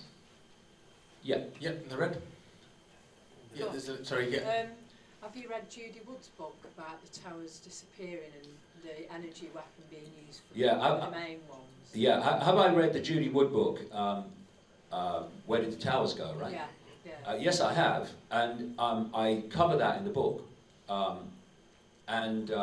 Funnily enough, in Alice in Wonderland and the World Trade Center disaster, which I published in 2002, there is a section there that talks about could directed energy weapons, as they're now called, have been used. And Judy Wood makes a very good case. I outline it and let people make their own mind up. But what we should understand is, and I've been banging on about this for decades, is that there is a cutting edge of technology that we see in the public arena. And we think that's the cutting edge of technology. Oh, bloody hell no. These people are not working with the level of technology that we see. They are working with a technology that's way beyond that. But even now, this technology that is being talked about as possibly being a reason the towers came down as they did, directed energy weapons, is now coming more and more into the public arena. And if you work on the basis of technology that we see now, and we think is cutting edge, was actually known about way back on the inside, then all this energy weapon stuff was available in 2001. And the idea is that these directed energy weapons, basically, they break up the structure of matter. And what they would do to a building like the World Trade Center is they would literally turn it to dust. And we all remember the phenomenal clouds of dust that is one of the most shocking sights of the towers coming down. But anyway, that's in the book, so that people can see that. I've mentioned Operation Northwoods tonight, haven't I? You haven't, but we've got one more question. I was Right. actually going to steal it myself and ask about the remote control planes, which is very, very interesting. Right. Well, I'm going to do two things. I'm going to do Operation Northwoods, and I'm going to do the remote control planes, because that brings in another. They didn't do what? I'll come to that in a second. Operation Northwoods. The reason I asked, have I said it tonight, is because I did an interview for 3 hours earlier today, and you forget, did I mention it in that one, or have I mentioned it in this one? Operation Northwoods was basically the plan for 9/11 in 1962.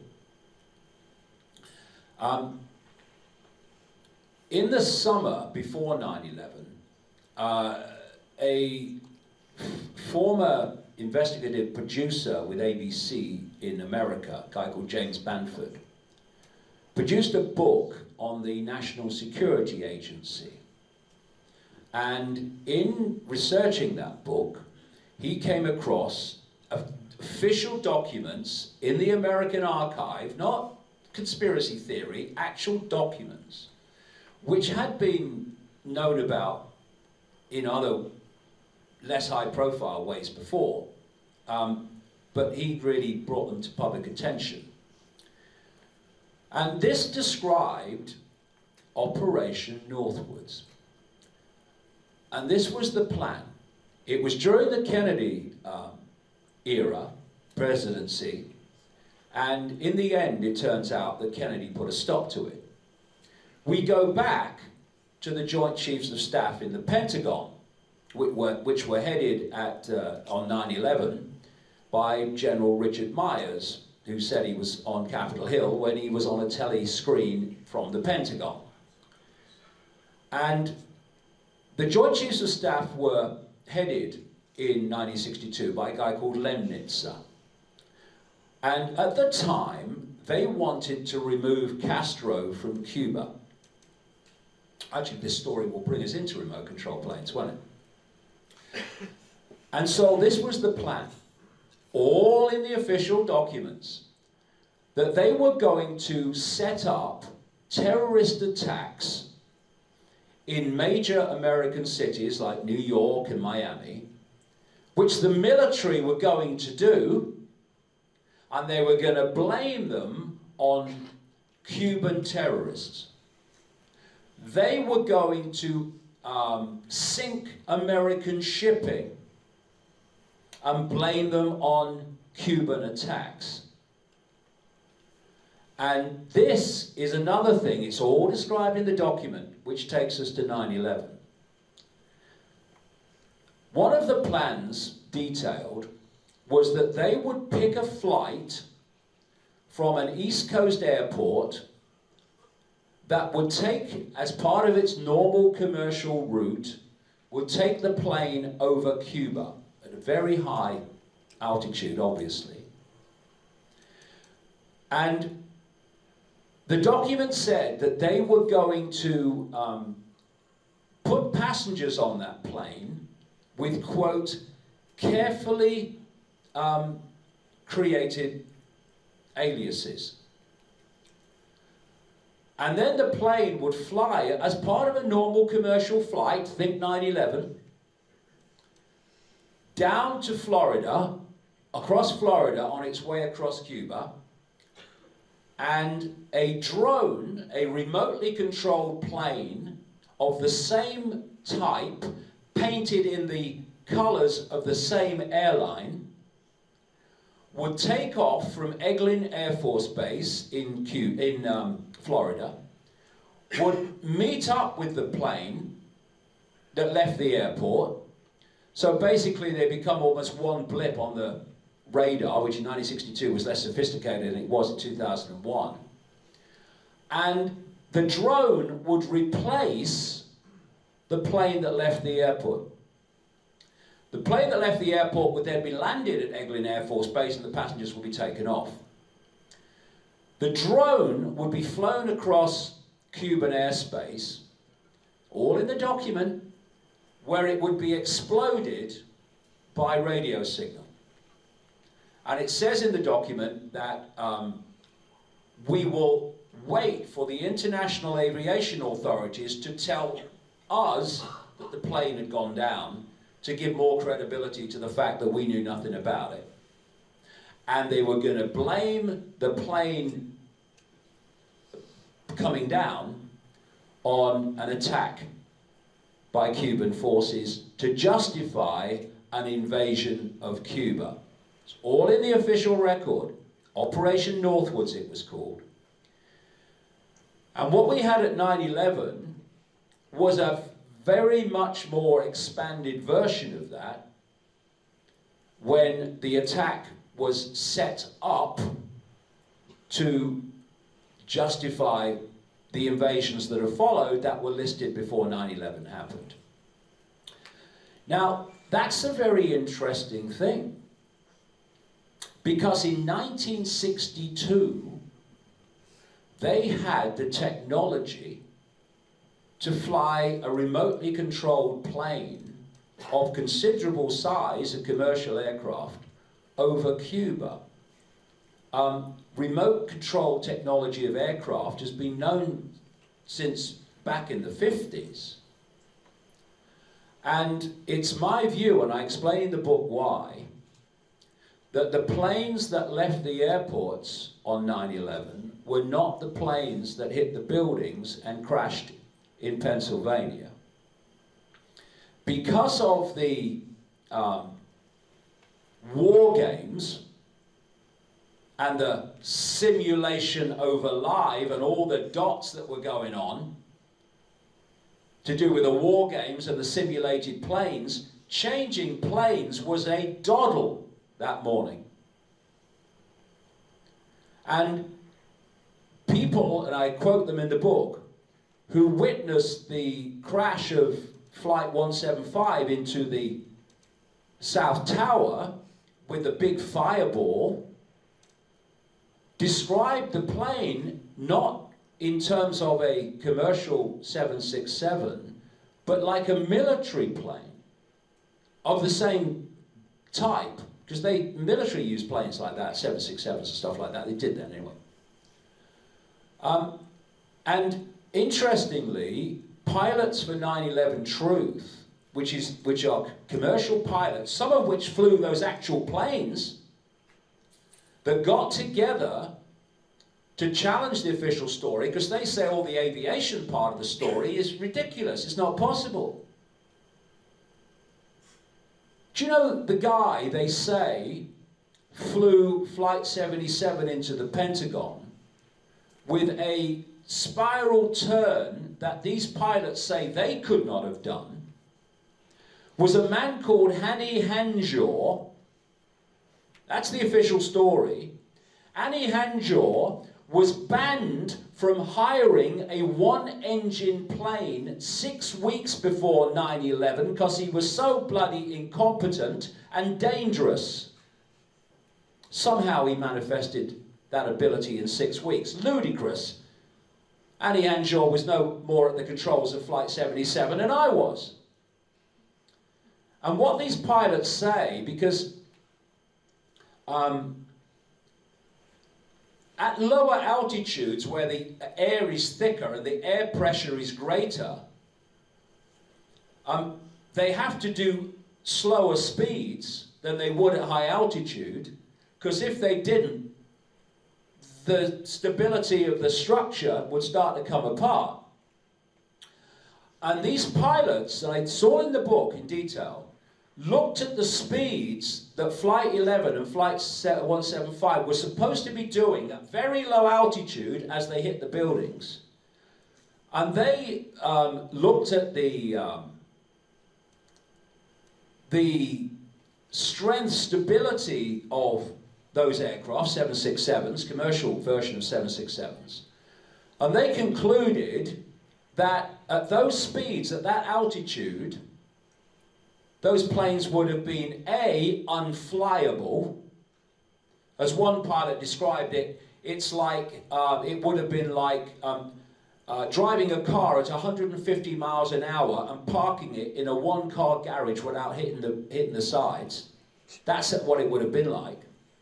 They went on simulators to try to recapture the possibility of doing it. They found they couldn't do it. But what they did say was that if they were strengthened versions of the 767, which they use in the military, not least in refueling aircraft, then those aircraft would have been able to fly at those speeds at that altitude without falling apart. And so, for me, the planes that hit the buildings were remotely controlled, and the planes that took off were not the planes that hit the buildings. Now, it would be so easy to prove that they were the same planes. Piece of cake. Every time there's an air crash, the investigators do a number of things every time, and one of them is this. They take the parts that are found, and all these parts, particularly parts they call time change parts, they're parts of an aircraft that have to be changed even if there's nothing wrong with them. They have to be changed by regulation at certain periods. They all have serial numbers on them. And when those parts are changed, the serial number of the part going into the plane is logged in the maintenance log of that aircraft. So what they do is they get the parts, they look at the serial numbers, they check them off against the log of the aircraft that they think it is, and they prove, yes, they're the same codes, this is that aircraft. They do it every time, except on 9/11. They didn't do it on 9/11. And I know this for a fact because there was a Freedom of Information Act request to the FBI to produce the documentation of that process being done with the 9/11 planes. The FBI replied that documentation does not exist because that process was not done, and they said it wasn't done because there was no question as to the identity of the planes. When you read the book, you'll see there's massive questions about the identity of the planes. So it's a conspiracy theory that they weren't the same plane. Okay. So why didn't you prove it by doing what he's done with every other air crash? Because they weren't the same planes that hit the building and crashed in Pennsylvania. Maybe a bit more likely that one, but not the ones that hit the buildings that left the airports. Another thing. The first thing that pilots are supposed to do when there's a hijacking is punch in a 4-digit code in their aircraft next to them. Bang, bang, bang. That's how long it takes. Bang, bang, bang, bang. First thing they're supposed to do. Not one of the pilots in any of the 4 aircraft on 9/11 punched in the hijack code, which is the first thing they're supposed to do. None of them. No one can explain that. Very quickly on some of the phone calls, another thing. What happened is, it was said that passengers were making calls from the plane on cell phones, on the planes on cell phones, particularly like 93, Flight 77, etc. And then it was pointed out that cell phones didn't work at the altitudes that those planes were flying when those calls were made. So the story changed. This is another thing you find with the 9/11 story. When they're caught out, they just change the bloody story. So what they then said was, oh no, they were made by on airphones. They weren't cell phones. They were airphones, which were seatback phones. I used one myself once, around the same period. And they're on the back of the seats, and they could connect you to the ground. Very, very bloody expensive, but they connected to the ground. It was said that a CNN contributor, in-vision contributor, called Barbara Olson, called her husband in the State Department, a guy called in the Justice Department rather, a guy called Ted Olson, who was the Solicitor General in the Bush administration, from Flight 77, and told him what was going on. And from that apparent conversation came the whole story about box cutters. And it was said, first of all, that she called from a cell phone. And then it was pointed out that she couldn't call from a cell phone at that altitude. So then suddenly she called from, oh no, she called from an airphone. That explains it. And then, as I show in the book, American Airlines, which is what Flight 77 was, American Airlines 757s had removed and disconnected the airphones from 757s by 2001. So there were no bloody airphones on the plane. Also, the record of calls, both from Barbara Olson to the Justice Department and the Justice Department receiving those calls, doesn't exist. The calls weren't made. And then you have a guy called Tom Burnett, who called his wife from Flight 93. What happened was that when she received the call, his cell phone number came up on her phone. He's calling her on a cell phone from the plane.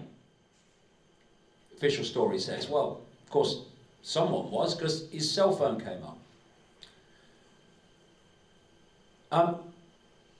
according to the flight data recorder, when that call on the cell phone was made, the plane it was made from was flying at between 34,000 and 40,000 feet.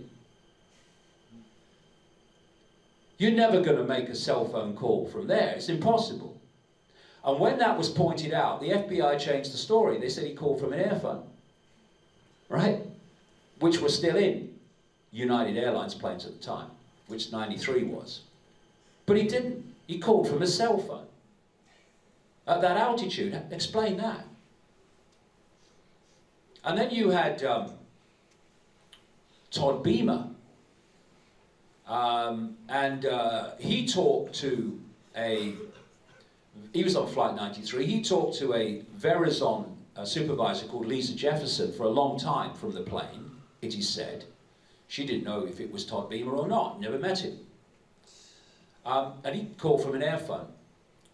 And he was the guy who is quoted as saying, though there's great doubt about it when you look at the evidence, "Let's roll," which became the big way that they promoted American response in the Middle East, "Let's roll." And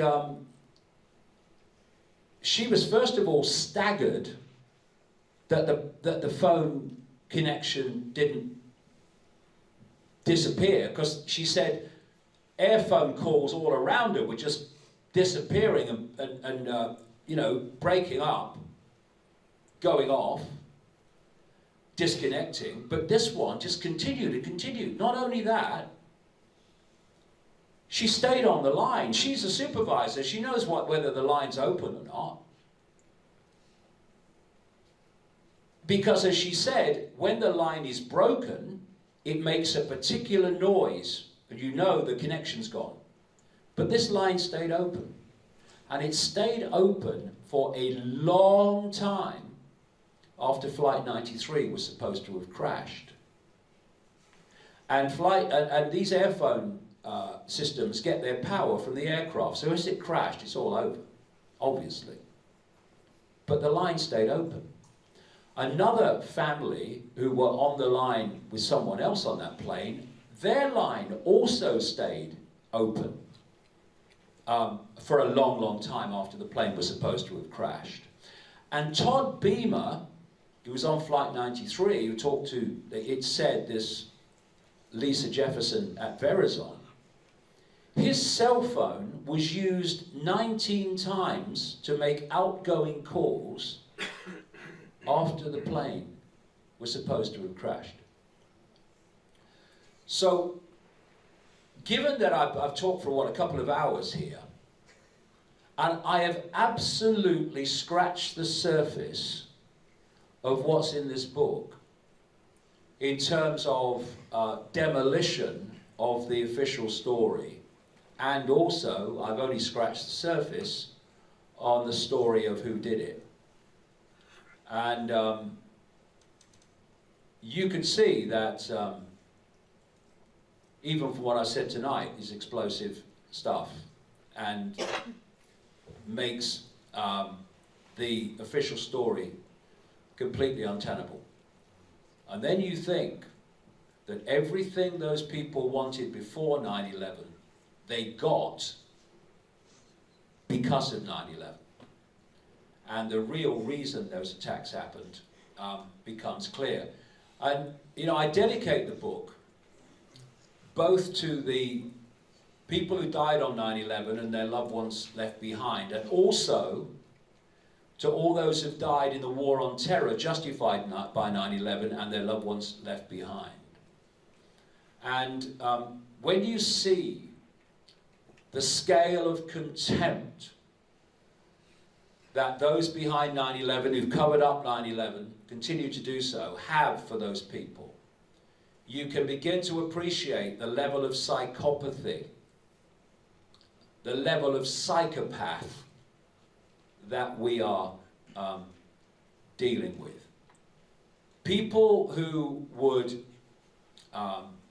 for political ends, pepper bomb entire countries of civilians. Are we going to really believe that they would have any compunction about 3,000 dead people on 9/11. To this level of psychopath, they are just fodder in their game of absolutely no importance. The only thing that's important is what they achieve by doing it. And that's why I say, sod consequences, I don't care. If we don't stand up and look this death cult in the eye and refuse to blink, then it will go on and complete what it set out to achieve. And what I do in the last 2 chapters is look at where this death cult wants to take us from here. And it is in the complete control of human perception by connecting the human brain to AI. This death cult is behind that. The same death cult behind 9/11 is behind that. It's behind the introduction of 5G without any independent tests. It's behind Silicon Valley. The death cult Sabbatean Frankists own Silicon Valley. And they're moving, and they're creating another Silicon Valley as well, somewhere else in the world, which I expose in the book. And what is Sabbatean Frankist Silicon Valley doing now?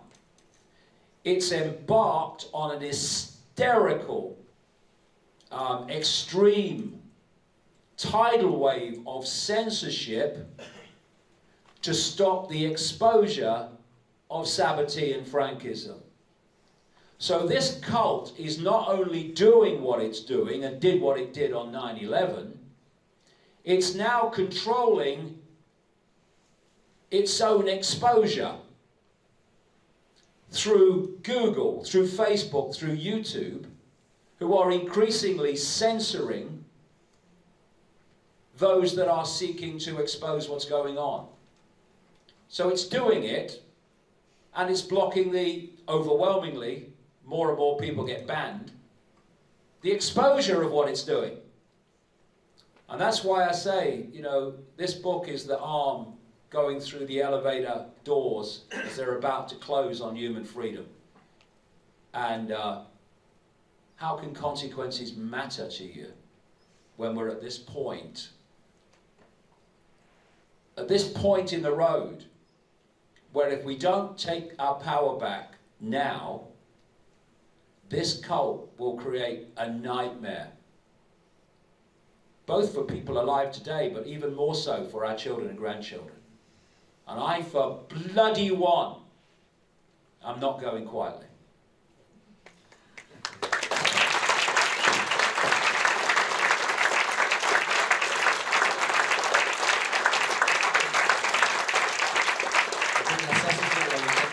Thank you very much for coming. I hope you enjoyed the book. See you.